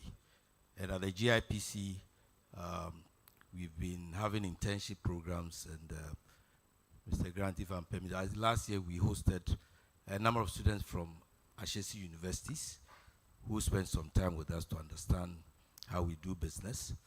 And then at the end of the program, they also wrote a report, at least outlining their observations and what they thought could be done better to improve our service offerings. Mr. Grant always says that the youth, the future belongs to them. And right now we have young people with fantastic ideas, and it's important that we bring them together and then make sure we shepherd them in the right direction. In terms of actual businesses, GIPC, as I said, we facilitate joint venture partnerships. And before we introduce you to a prospective partner, we have to be sure of where you are coming from, who you are. And one of the things that I personally do is to make sure that you belong to one of our well-known private sector associations. It serves as a point of reference. And in terms of preparing you to meet with the potential investor, we have a checklist to make sure that we tick all the boxes. Of course, you can't get 100%, but at least it helps to a large extent to minimize the issue of quacks or people who are not ready to be put forward for business partnerships. I can see the same for our external investment promotion activities, where we invite companies to join us. It's not a free ride, or it's not a holiday trip, even if you are going to fund it. But we want people who actually have business cases to promote to the people out there. And GIPC, if I'm not talking too much, but our aftercare division is that they engage the companies if they have any challenges, through advocacy role and our liaison role with other government agencies. We are able to help resolve most of these things. I'm sure when Vic comes on stage, she'll tell you a lot more about the aftercare division. And then, just to make sure that people are doing what they registered to do, we have a monitoring team. They work closely with the private sector associations, because sitting here, we cannot, identify all the places where the businesses are located. They tell you, Vivo Place, once he gets his certificate, he moves to another place. So our monitoring team is constantly in the field to track these businesses, find out what they are doing, and more importantly, also, those who have not registered with us. Under Section 24 of the GIPC Act, for a foreign business, before you open your doors, you must register with us. On a few occasions, you find people who try to go under the radar, and our monitoring team is there to make sure that we sanitize the environment. I'm sure most of the people here have heard about the good agitations. People doing what they are not supposed to do, or doing business where they are not supposed to do. So we have all these structures in place to make sure that when it comes to partnerships, GIPC can provide guidance and advice all the way. Thank you. I was hoping that you would address some of the what you're doing in terms of we talked about skills gap. For the example. skills gap. How are you working with the other government institutions to address that? Okay. First of all, okay, I was hoping that you finished, or you want me to go first. So, Stegman wants to speak to that. Thank you very much, and I've noticed some of the concerns there. But I think we always need to measure some of those things with pragmatism, because these days I get requests from people into areas that are not really my mandate. But because we are in the investment space, everybody thinks that we have to do stuff, even educational policies. But you, GIPC, you should make sure that you have this. I'm making sure that we have a broader thing, of course, that's part of it, but also making sure that we have a great investment foundation such that we can attract people here. And very often I've been told, but you have to also help small businesses grow. That is somebody else's mandate. Although what I do veers into that. But very often we hear all those things. And I agree with you that we must, and yesterday I was in almost a half a day long session with the policymakers about ensuring that we have the foundations to create a great business environment. And that includes having trained people who can then support foreign direct investment in specific areas. We are not yet there where we have all the specific skills required in almost every sector yet. But at least the foundations are there. Government is also focusing on skills training. There's been a lot, if you listen to the news, there's been a lot of emphasis on skills training over the past 2 years, and actually changing even the nature of our education such that it is more on understanding concepts and applying them than just only knowledge. So I think we are getting there. The big challenge that I see many of the foreign investors coming from different parts of the world is sometimes the inconsistency in policy, or not having a funnel for which there is just one tunnel that everybody passes. And that is a big challenge for us. Our aspirations are in future to have GIPC become a one-stop shop and become a development agency type of IPA, such that when the investor comes here, he can come through our doors, and all the other permits and stuff will be facilitated in situ, such that the cost of his coming in will be lessened, the time it takes to get onboarded as a business is also lessened. But yes, indeed, our core mandate is really to market the country brand, facilitate, attract, onboard foreign direct investment into the country in partnership with local investors. Thank you, Mr. Grant. And thank you also for clarifying the role of the GIPC. Mr. Ashon Lati. Okay. What I also like to add is the fact that in terms of issues with other agencies, GIPC, we have a program called Interagency Dialogue where we regularly meet with investment implementing agencies, that is, institutions whose activities have a bearing on investments. So we gather regularly to discuss issues, especially the gray areas with respect to implementing these laws. And through our monitoring team, when they go to the field and they come back, they prepare a report and then they catalog the issues that are confronting investors. Some of them, they pass them on to aftercare to handle. Others too are matters of policy and other things which, through our advocacy role, Mr. Yofi Grant makes it known to the people upstairs that these issues are affecting businesses. So a lot is going on, and one thing that I would like to say is that we need to collaborate a lot more to ensure that issues are brought to the fore, and then we help to identify how these issues can be resolved. I mean, here I believe we have a lot of economic counselors here, and so GIPC, our doors are open, and this is not going to be just a one-off thing, but we'll be following up with you, so that if there are any issues coming up from time to time, you draw attention to these things so that we also see how best we can handle these things. I mean, the important thing for me here is collaboration, so that we can move forward. The perfect point to end your submission so that I can ask from the other panelists what else they think that GIPC could do to support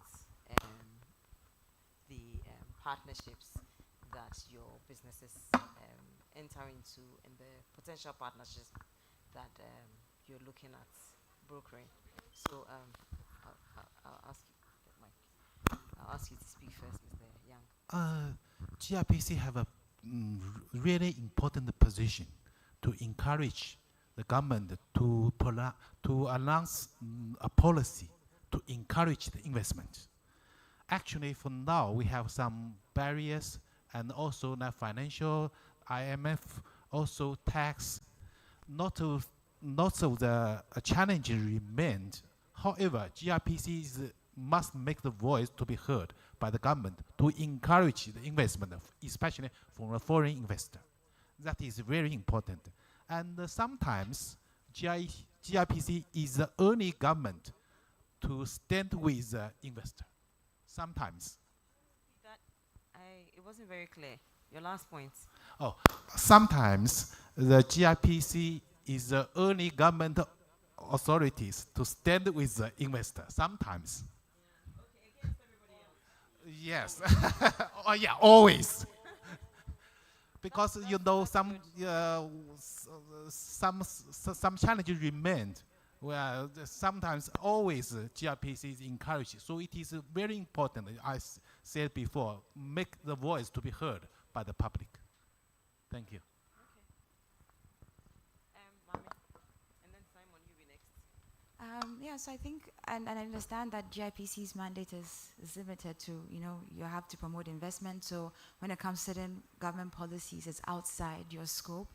I think that one of the key things then will be to expand the conversation, in moments like this where you have someone from customs, the different sectors, where we can actually have a more in-depth conversation, because investment is just like, it's not the seed, but it's probably like fertilizer. It's one of the things that you need to grow, but you need to till the ground.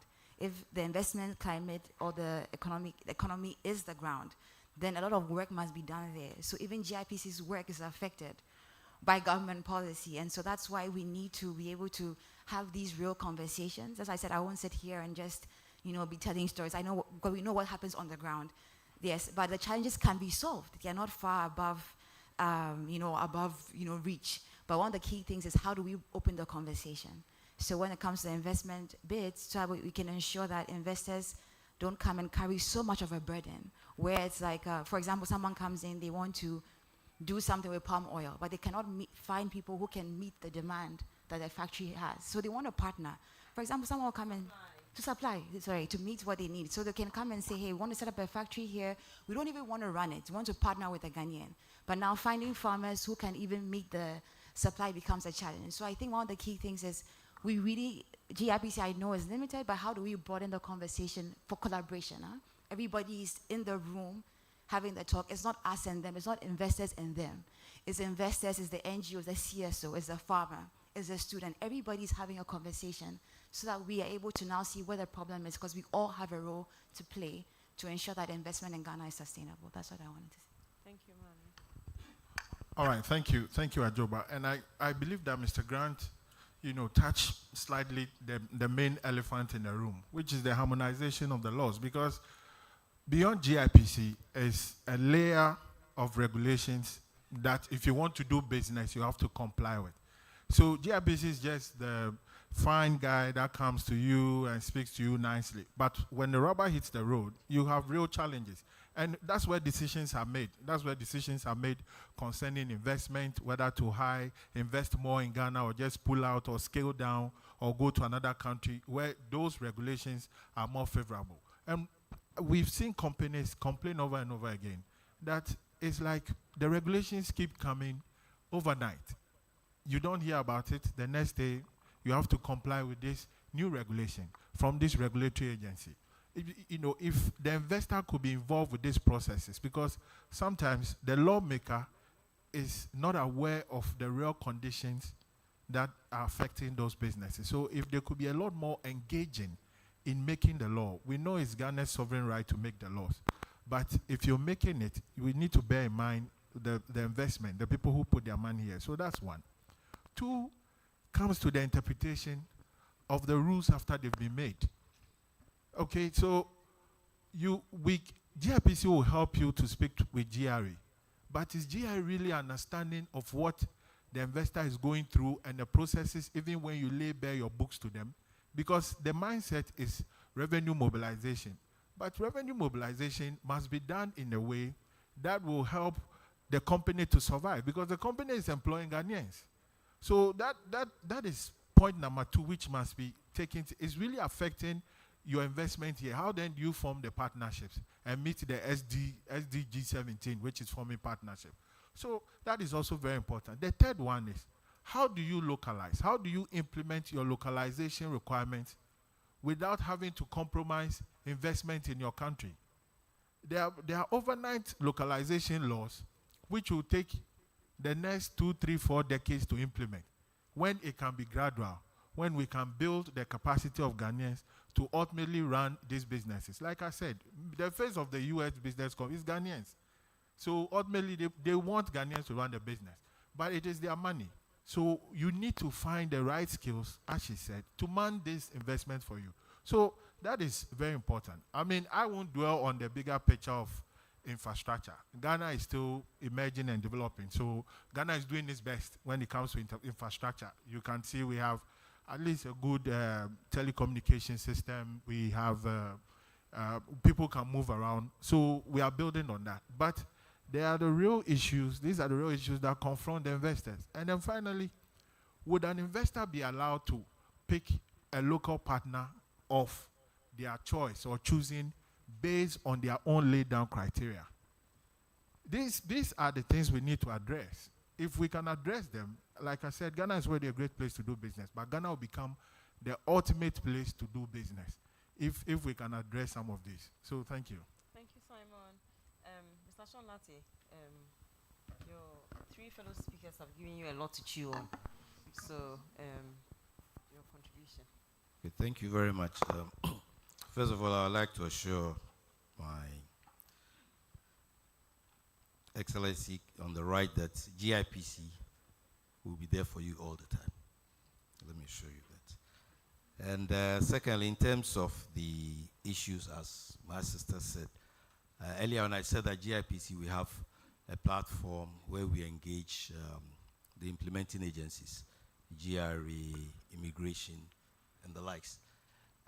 We have a meeting coming up soon, so maybe to help us to sort of get this thing moving, you can send us some of the concerns, and then will invite the appropriate agencies and invite. It's not just to the Netherlands embassy. No, it's across everybody. Yeah. So you send us the concerns, we'll catalog them and identify the agencies who should be invited, and then we'll invite you also to you or your reps to come and sit in some of these meetings so that you can start the conversation. At least you make new friends there. You can follow up the discussions at the end of this program. Thank you, and I really like that. I think that it's the perfect point to probably bring this conversation to a close, because we're discussing sustainable partnerships, and you want to be able to ensure the long-term viability of these bilateral partnerships. And so giving us this chance to be able to engage, and I know that I'm wearing the moderator hat here, but everything that my colleagues from China, from Netherlands, and the USA have said apply also to UK investors in this market. So I'm using the opportunity also to add my voice to it and say that once you've opened that line of communication, long may it continue, and let's have those regular engagements to ensure that we are feeding into your work and you are truly advocating for a wider representation of those bilateral businesses that operate in Ghana. Unfortunately, I've been advised that on the agenda there's a question and answer session, and therefore we must save the questions from the audience for that session. So thank you very much for your kind attention. Just hold on to your questions and you'll be allowed to voice them shortly after the next presentation. Thank you very much, ladies and gentlemen. Let's give it up again for our wonderful panelists and moderator. Thank you. Thank you very much. Thank you very much. Let's give it up for them as they get off the stage. Thank you.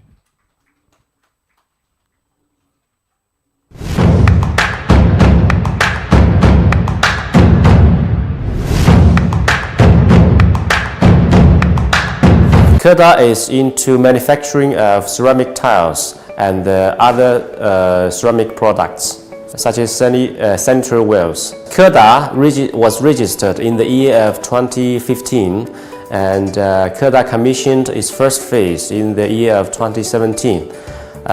This year in September, KEDA commissioned its third phase, and probably by next year in June, KEDA is going to commission its fourth phase. KEDA is still expanding, and KEDA is going to make the Ghana the industrial hub for the whole West Africa, probably the Africa as a continent.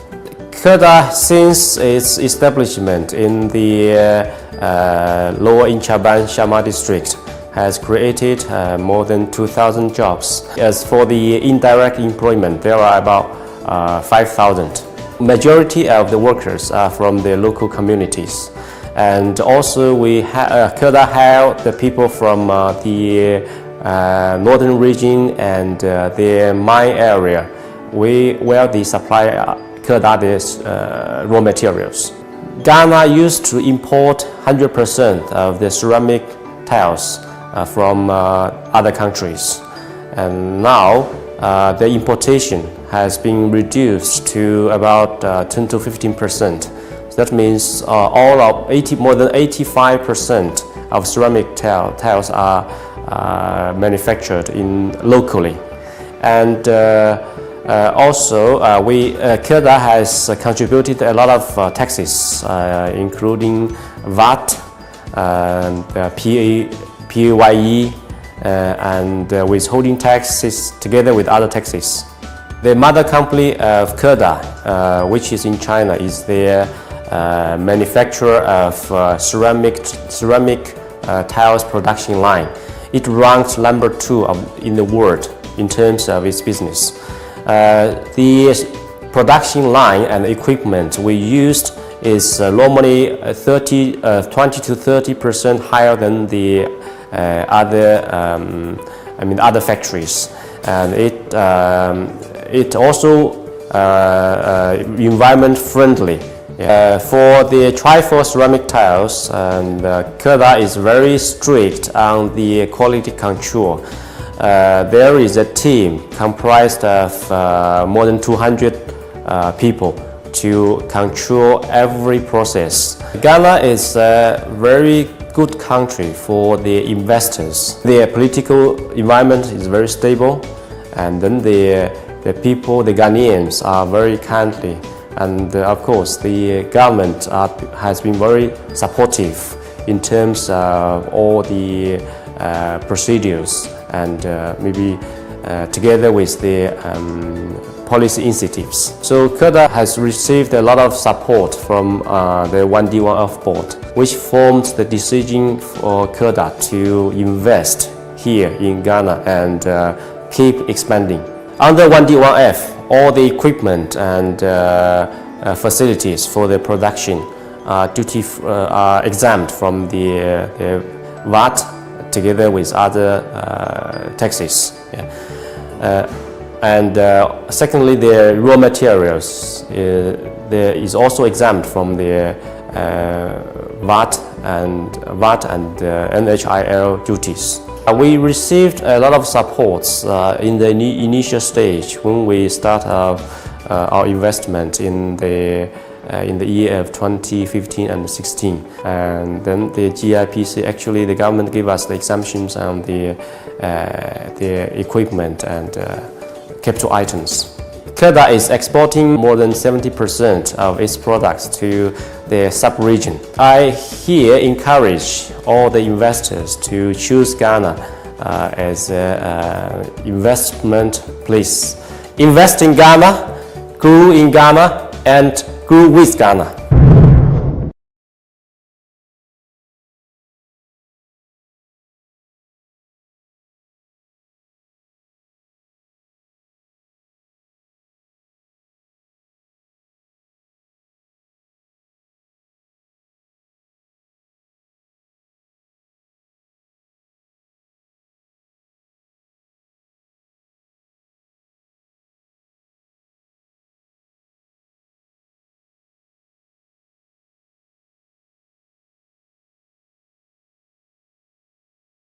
Presentation will highlight successful aftercare interventions and the support provided by GIPC. And to lead us in this light is probably one of Ghana's foremost investor aftercare practitioners, the head of GIPC's aftercare program, Ms. Victoria Akosi-Akoba. A round of applause.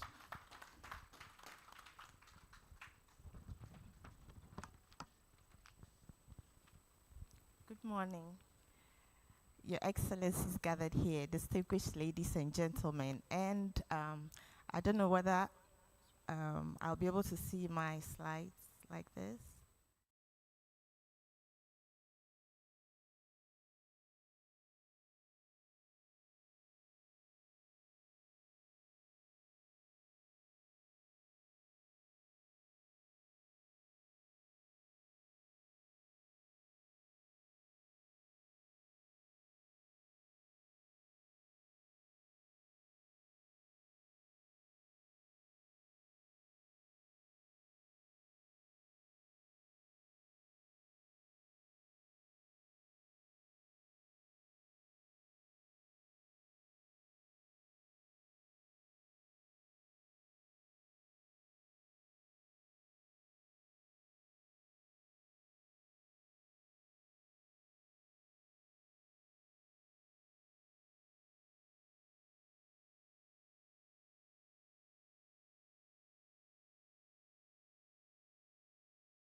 Thank you very much once again, Victoria. That's a very good report of the work you are doing.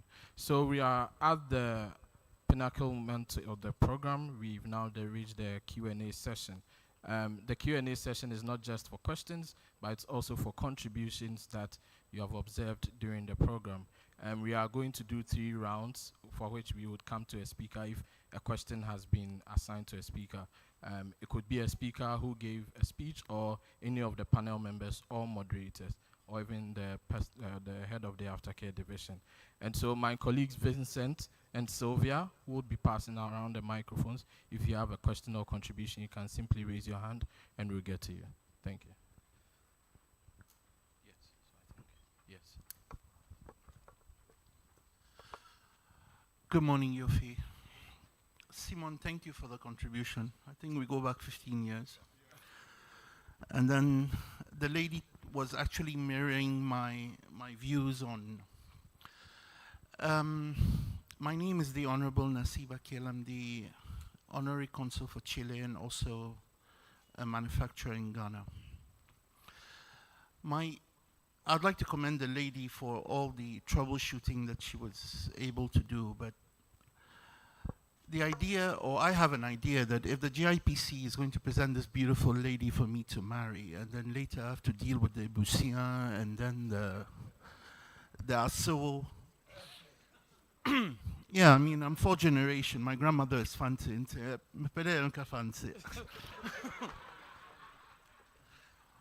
So the issues, I think, don't lie strictly on the GIPC presenting a case for investment in Ghana, but having to deal with issues of Ghana immigration. The fact that you are light-skinned, they come in and they think your Ghana card was obtained fictitiously. And I had an instance where my daughter, even though she was born in Argentina, I'm 4th generation, made sure she got Ghanaian citizenship through the right model. She was harassed, threatened to be arrested, and we don't live in a police state. So if you don't carry your passport with you, it doesn't mean that you cannot present your passport. So it takes down a bit of common sense and that kind of thing. So that's one issue. Another issue is when you get audited by the GRA like 5 times a year. Post-audit, pre-audit, pre-pre-audit, then pre-post-audit. And there's a very famous expression where there was Kojo in the army and they asked Kojo, so if they come at you shooting in the front, what do you do? And you'd say, okay, I'll shoot back. So if they say if they come with you in the front and the back, so I'll shoot in the front and I'll shoot at the back. And then the guy says, okay, how about if they attack you from front and back and then from the air? And the guy says, am I the only one in the army? So I think the GIPC needs to actually streamline what... I'm a local investor, so I don't know if this forum is probably the right for small and medium, but I think that if you generate a great environment in the country, serial investors, be it myself or my colleagues here, and I'm sure I speak for a lot of people here, you invest into the economy. And by investing in the economy, you create jobs and you create an atmosphere. I mean, you mentioned gold, cocoa, oil, but you know, we can't touch them. These are strictly, laws have been set up in the 60s during independence where these are strictly parastatal commodities. Where we can invest is in the private sector by creating, and we work in the wood industry by taking beautiful wood and converting into beautiful furniture. And you have to deal with all the strategic problems, especially by buying raw materials with at 63% the cost. So if it's $1 and you're importing, it costs you 63% more. And when you buy locally to manufacture as well, and I can speak for Fair Afrique as well because we try to do something together, and the problem is getting the product, and paying the local taxes makes it so expensive that for them, they prefer to export. So this is my little contribution to this, and thank you very much. Thank you, Mr. Grant. Any other person you can raise Thank your you, hand? Nasif. Very good to see you and hear from you. Indeed, you're absolutely right. What we have planned for in a couple of weeks, I'm not sure which date, is to have another stakeholders meeting with the agencies that are important, particularly GRA, because your complaint is not common. I mean, I've heard it too many times. And we're even trying to get the Minister of Finance to come here this morning, but he's still in the middle of negotiations, so he couldn't make it. I'm meeting him in the afternoon. We will have that meeting, and we will invite the economic counselors and the missions to come. You know, because I think that the higher we go, the more attention they pay to it. And even as a GIPC, we sometimes have to fight with these agencies because they don't see it from our view, and we don't see it from their view. I mean, GRA will tell you, look, we have to collect our monies. We have a target to meet, so we'll do whatever it is. And of course, as for tax, I mean, as they say, I mean, there are two things that are constant in life, God and taxes.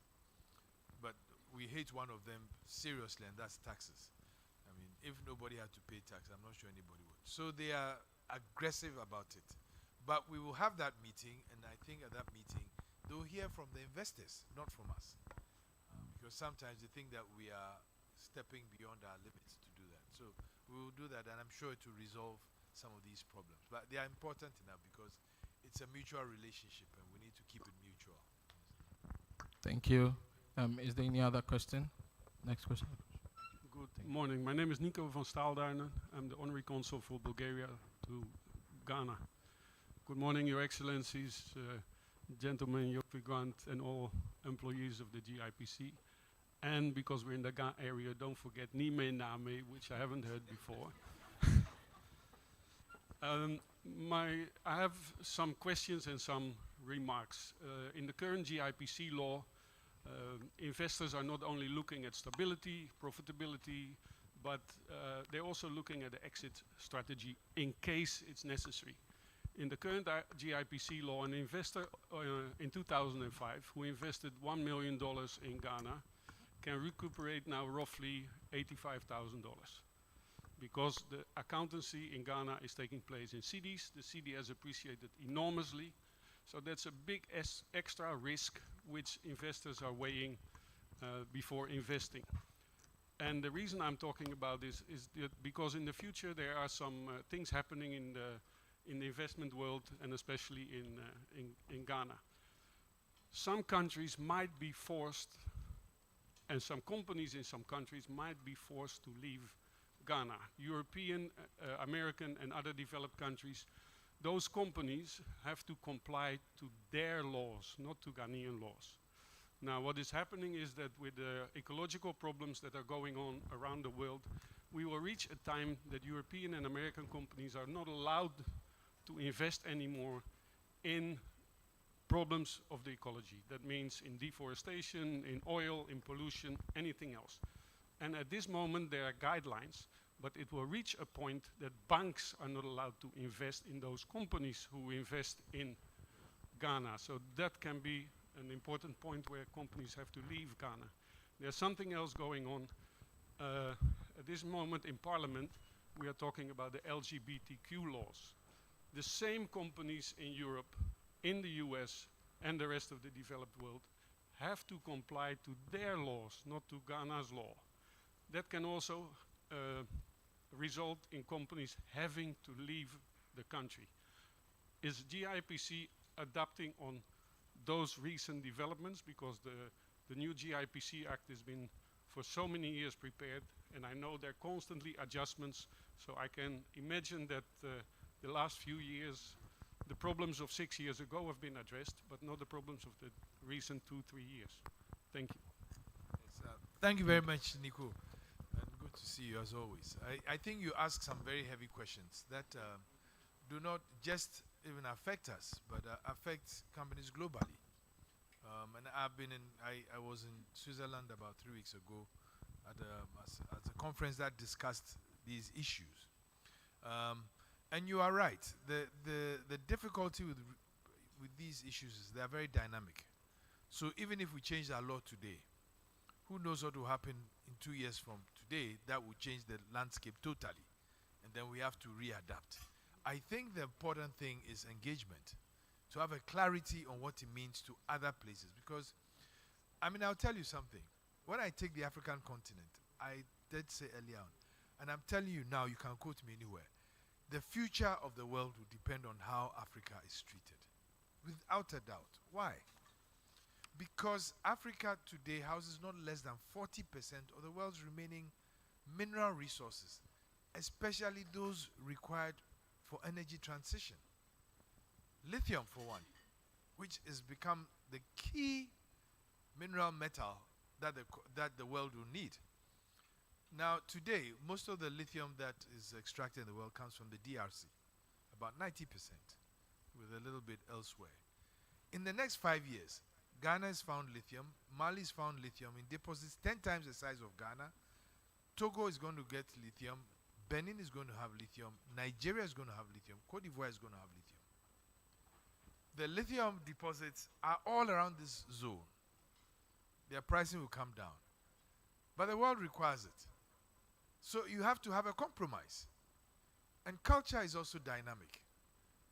You know, culture is very dynamic. I mean, we talk about LGBT today in the liberal world. The same way Ghanaians will also ask, so why then do other cultures not accept polygamy? Because in our culture it's accepted. You know, so it's a question of how do we negotiate the various cultural nuances to the benefit, for the mutual benefit of all of us.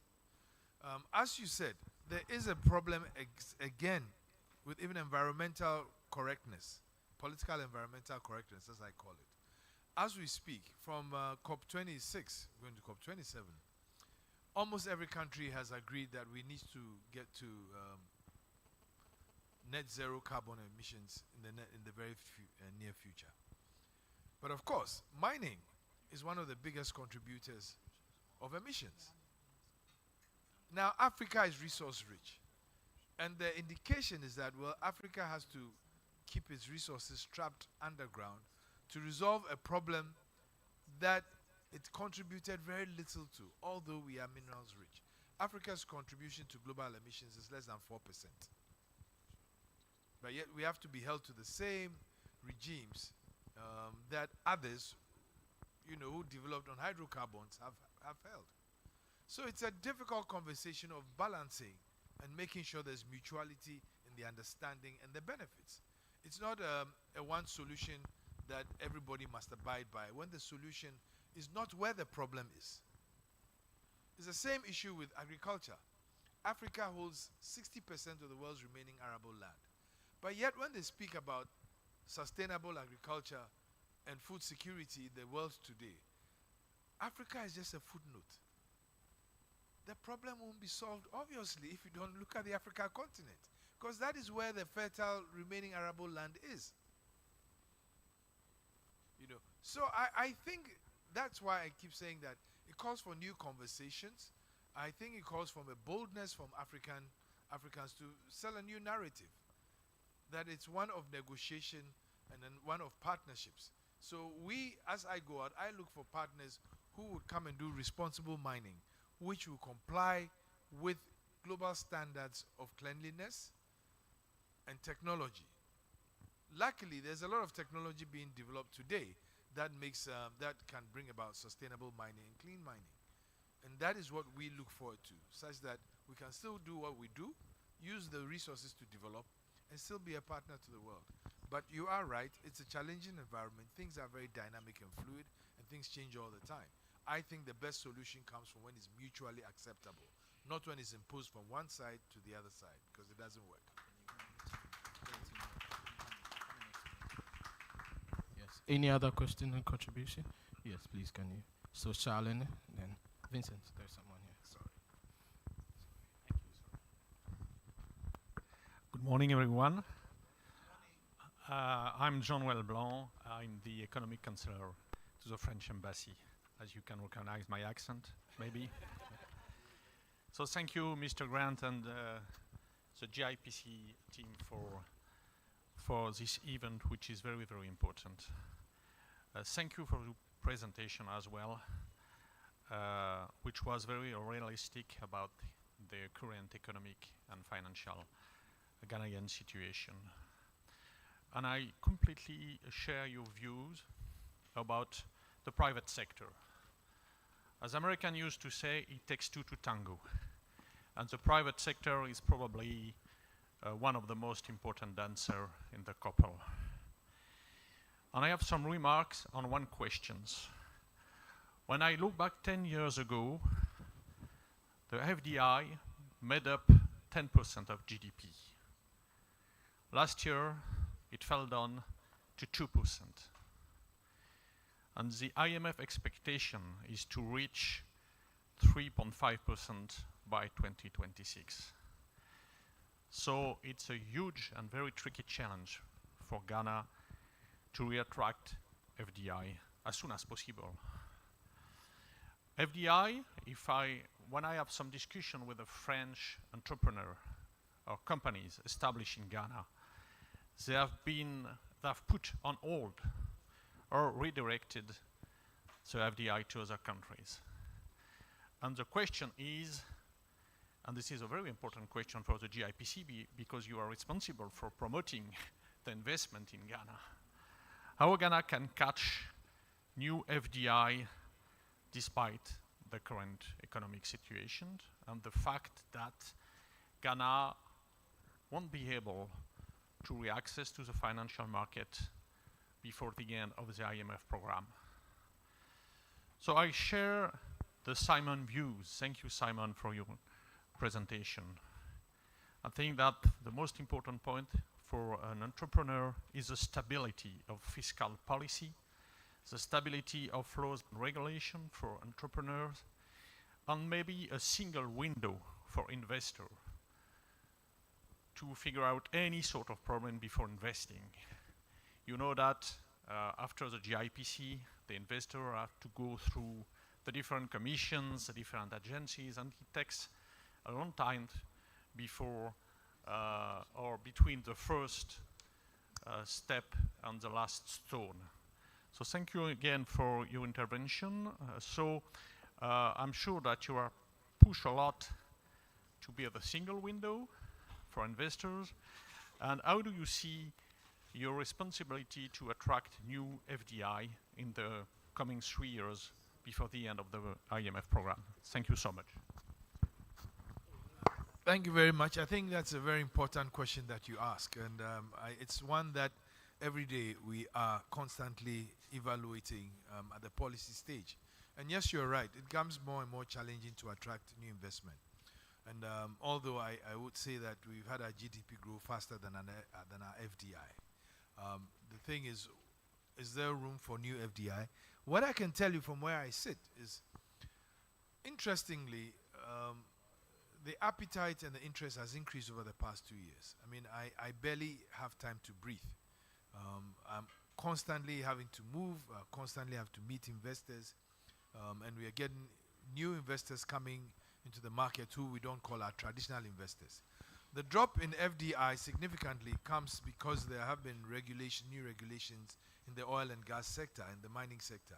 And if you remember or recognize, a lot of FDI that came in the last 10, 20 years was resource seeking. But we've moved away from that. And so we are seeing new investors come to the market, smaller investors, but more in number, doing things like manufacturing, in the hospitality space, in the agri space. It's no more than 300 million, 500 million investors. It's those who are coming with 10, 20, 15 million. But they are increasing in number. And for me, that is instructive of where we want to go as a country, because our economy is 85% SME, SMI. And when you bring in the very big investors, there is a feeling that you are crowding out Ghanaians from it, which is not true, though. It's not. Because if somebody's come to invest in, let's say, nuclear energy, you are unlikely to find big enough Ghanaian investors to do that, or oil and gas. They can invest in services, but they can't invest in the actual infrastructure for oil and gas, because it's huge capital and it's expensive. But we are seeing it. Just a few days back, we've seen a Ghanaian put together a consortium to do a refinery, about $2 billion in Ghana. They've just registered, they are going ahead to do it. We are seeing these pockets. We've seen some big investors from the UAE come in. They want to do data centers up to about $1.2 billion. So that is happening. And we just recently got the World Investment Report. And the trend in Africa is actually trending downwards. Africa was the one that suffered the most from the decline in FDI. Some other developing countries, in fact, the Caribbeans and a couple of countries from Latin America got the bulk of investments. Even the US investments are decreasing. Even China's share of FDI is decreasing. So the world is in a transition space of many different dimensions. I think our best opportunity comes from green investments, where because we naturally are doing some things right, like reforestation, like trying to combat galamsey, like introducing sustainable energy in the public. For example, government has a policy that all state buildings in the very near future should get off the grid and get solar. You know, those things are what is going to bring new investments. We are seeing investors come in who actually want to build solar panel plants in Ghana, and I think that is attractive. As to whether there is a ceiling for those who are here already, I don't think so. I mean, we've had companies that have been in Ghana for 100 years. When I first said it, I was a bit surprised that GE has been in Ghana for over 100 years. Unilever has been here, CFAO and all its other things. There are French companies that have been here for over 50 years. And I'm not sure they are ready to pack and go because there's new opportunity. They see the growth in the market. Bear in mind, prior to COVID, Ghana's GDP was growing at an average of 7%. One of the fastest, not in Africa, but in the world. And the investor looks at GDP growth. So once we are able to get over this hump that we have right now, which is challenging but definitely doable, I do not see that the opportunity will shrink. On the other hand, the AFCFTA rather opens the door for new opportunities of manufacturing on the continent for the continent. I mean, I had the benefit of speaking to a couple of, actually some of them were French and some of them were Dutch, and they were asking me, what's the real opportunity to do? I says, look, although we are signatory to the European Partnership Agreement, if I were a manufacturer in Europe, I'll probably come and put my plant in Ghana, because if I put my plant in Ghana, I have access to a market of 1.4 billion people. If I keep it in Europe, it's probably going to be more expensive for me to manufacture because of the direction of manufacturing, and I will not have a market of 1.4 billion people. So there are always new opportunities that we need to exploit, and this is a situation which I'll tell you that maybe you should carry it over to your people that we are waiting for them. Thank you, Mr. Grant. So we are taking 3 final remarks. Okay, 4, then it ends. Okay. Yeah, so all right. Thank you. So no, let me just signal. So Simon, then we'll take you. Then Charlene raised his hand before. All right. Then a final one. So that's 4. Okay. All right. Thank you, Mr. Grant. But this is just an addition. If it's an addition, if we are looking for new areas, would government of Ghana rather not consider the new initiative, which is the digital FDI? We have the people, we have the skill set. I mean, I think Ghana should be a leader on the continent pursuing this new area, which is digital FDI. Let's look at the supply, let's look at the demand, and then the interconnection, and we can build up from there. So just my suggestion as a Ghanaian and not US chamber for now. Okay. Indeed, you are right. And I just mentioned that there are 3 companies coming to build data centers in Ghana. That's key. Now, the reason why they want to build the data centers in Ghana is because they've identified Ghana above South Africa, Kenya, Morocco, and Egypt as the fastest place to upscale in the technology space. And so that's why they want to put the data centers in Ghana. So technology is not lost on us at all. In fact, government's policy of digitalizing almost all its services are key at this point. And therefore we would look, and I've been talking to some very important players in the technology space, including SpaceX from Elon Musk. I have my own question or maybe comment, and it goes to many of the economic counselors and the excellencies who are here. You know, the GIPC does a lot of outward missions, and we we do a lot of engagement inside and outside. There are occasions when GIPC, supported by note verbals from the foreign ministry, have some of our visas rejected. And when you try to find out, you can never get the reason why. They just shut the door in front of you. Yet we always get complaints that, oh, it's so difficult to get a Ghanaian visa, there are delays, there are this, there are that. But in our own country, they shut us out. And I'm saying that in the spirit of cooperation, understanding, and mutuality of engagement, it's one area we need to seriously look at. Because sometimes it's a major disincentive of trying to get our private sector people to join us on our missions. Unfortunately, my very good friend, the dean, is left, but it's one that I would have put squarely on his face that at least, just as much as we want to have foreign direct investors coming to Ghana, we also believe that the way in which we can facilitate trade is by getting some of our private sector people going out there. The genuine businessmen we support are not interested in going to live anywhere else. They are interested in making money here because they see there's a bigger opportunity here. So we are appealing to you that this is something that in your own folds, as you have conversations, you should bring it up. We will not support anyone who is not genuine because we do our due diligence before we submit the list. Even staff from GIPC are sometimes denied visas, and it makes it difficult for us. So please, my humble appeal to you is please consider these situations and have a new attitude to it. Thank you.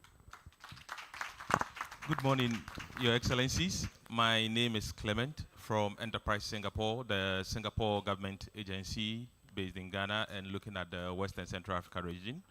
My question has to be around sustainability because this is a strong narrative and we have Ghana and Singapore looking to build stronger relationships in this area. So I want to find out from GIPC if there's any framework or guidelines that you are building around this narrative or this area of investment. The second one is on a lighter note, and actually to answer your question, Mr. Grant, is that if others would not give GIPC visa and the likes for trade missions, Singapore is visa-free for Ghanaians, so we will take more of them. Thank you. All right, we'll take Charlene's question. Sylvia. Yes. Thank you. My name is Charling Wiada from the Ghana Netherlands Business Council. Good morning, Mr. Jovi. By the way, I totally agree with your last remark about the visa. It's a bit also a problem for us, for our members, etc. So I support you on that fully. Mr. Ashong Lati said GIPC will be there for you, and it's about the GIPC's mandate. And I want to repeat this. I've put it forward on other occasions earlier.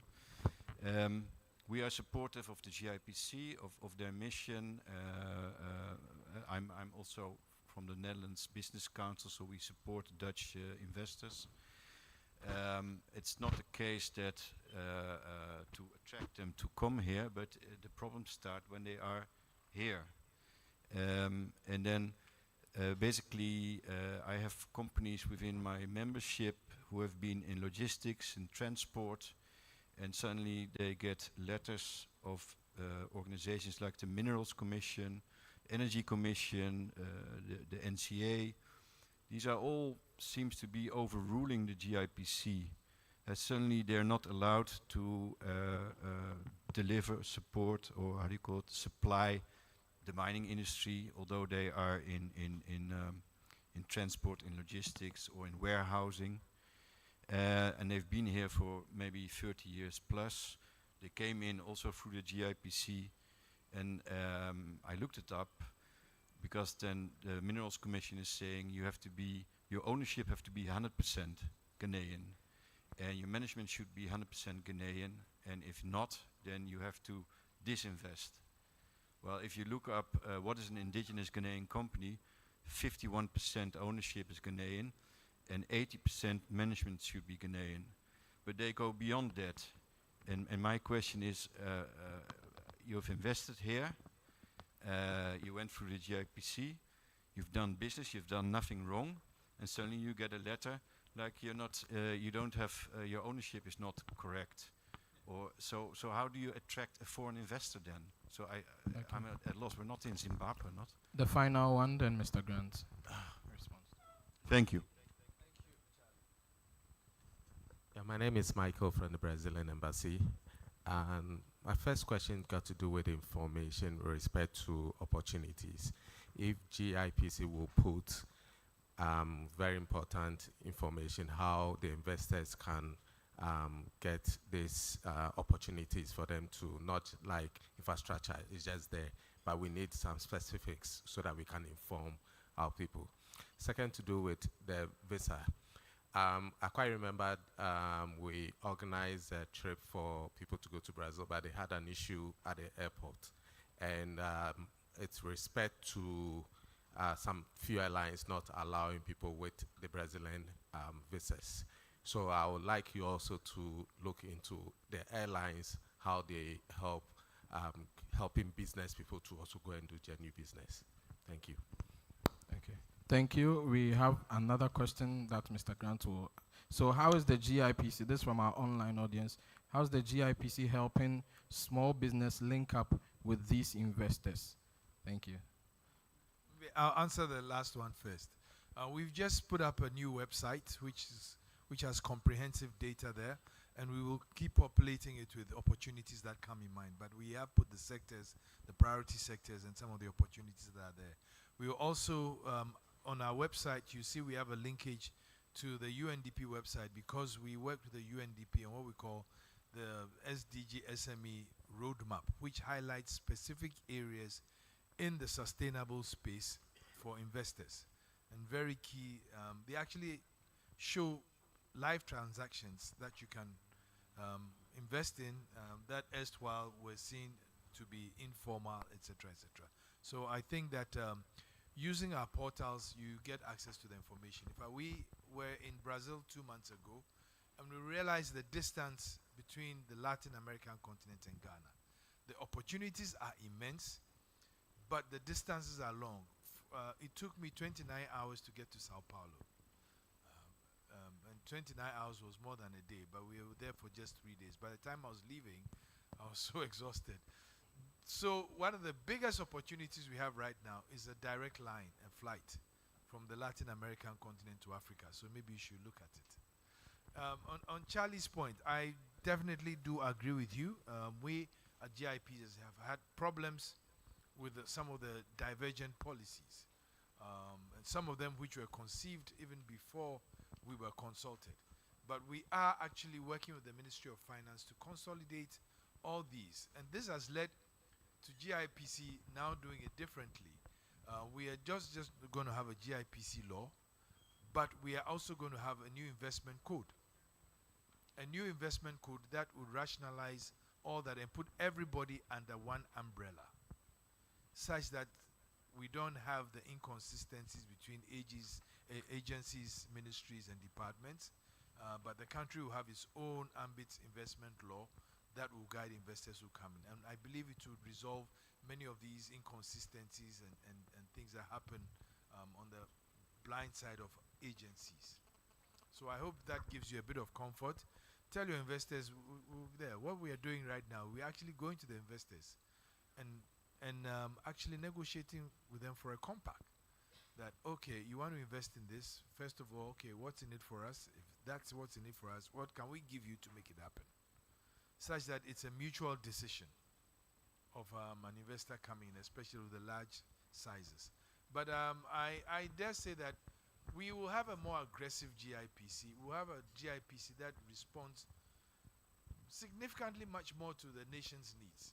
And the investor is without doubt a key partner as we go forward, especially due to our inability to ratchet up our revenue collection, and due to the debt problems, getting to debt sustainability is going to take a while. So investment is there. The opportunities are there. Now our job is to create a conducive, ambient, and mutually beneficial environment for both the investor and the nation and the economy, such that we have a stronger partnership our focus going forward is to leverage on the SDGs, particularly SDG 1 and SDG 17. SDG 1 is eradication of poverty, so we are looking at projects that will accelerate poverty reduction. And then SDG 17 is partnerships for linkages and trade. So we are also going to pay a lot more attention to investments for trade, because trade essentially is what builds economies. And in there, we would look at what would be the optimal and requisite policy framework that will facilitate these things to happen. So we hear your word, we hear your complaints, and we'll work assiduously at it. I must say that getting to this point in the reforms, the investment reforms, has been a process. Like I said, over the past 2-3 years, we've had a minimum of 22 stakeholder meetings where we've discussed many of these issues that we are talking about here. And so we have considered them in the reforms. But bear in mind, the new reforms and essentially what will come out as an investment law goes just beyond us. We are trying to pull all the agencies to come under it. And within that too, we are trying to engage private sector as a partner for it. The way we see the future, the engagement of B2B investment will even be more significant than B2G or G2G. The country is in a position where we will support private sector to do a lot of these investments, because that is where we think that there's a bigger pool of capital, but that is where we think that we'll be more, should I say, open to have certain types of investors which before did not come to the market.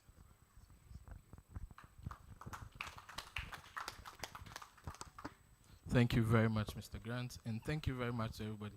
The program has been quite short, hasn't it? Anyway, yeah. Thank you to everybody who has stayed through it. So we are wrapping up. We'll be taking the vote of thanks from Madame Efua Techi Mills. Let's give it up for her as she comes up. And after that, before the networking session, we will try our best to fit here and then take a group photo. Thank you. Thank you, Isaac.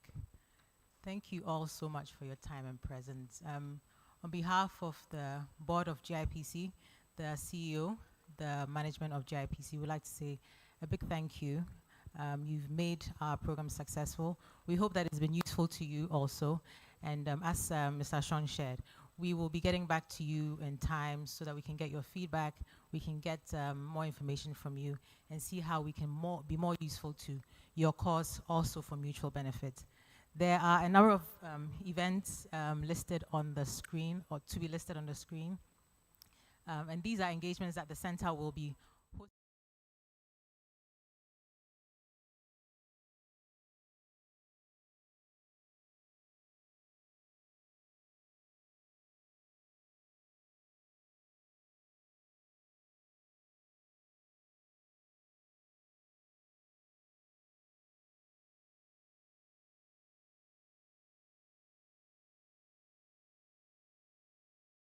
Breakfast meeting, and this will be focused on local content laws and policies that are currently being implemented, and we're working with our fellow stakeholders on them. We need to create awareness.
Also, we have the Ghana Investment and Trade Week, and then the Ghana Club 100 Awards. The Investment and Trade Week will be a prelude to the Ghana Club 100 Awards, all happening in September and October, and you would hear a lot more about these events. Then our year will round off with the Taste of Ghana event, which will be themed the African Dream, and also along the lines of promoting the intra-Africa trade agenda that is being championed by the AFCFTA.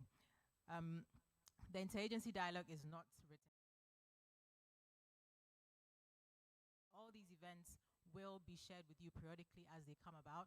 Anyone, if you'd like to participate, kindly let us know when you get your invitation, and we'll do the needful for all of you. So once again, thank you so much. We are very grateful that you made time to be with us today. Have a good afternoon.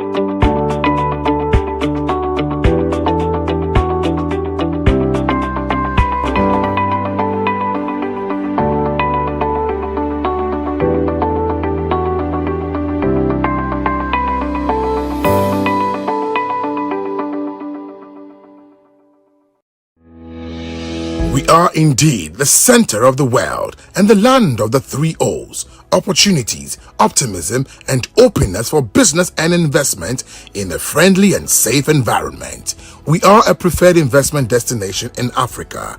To find out more about what Ghana has to offer, visit www.gipc.gov.gh.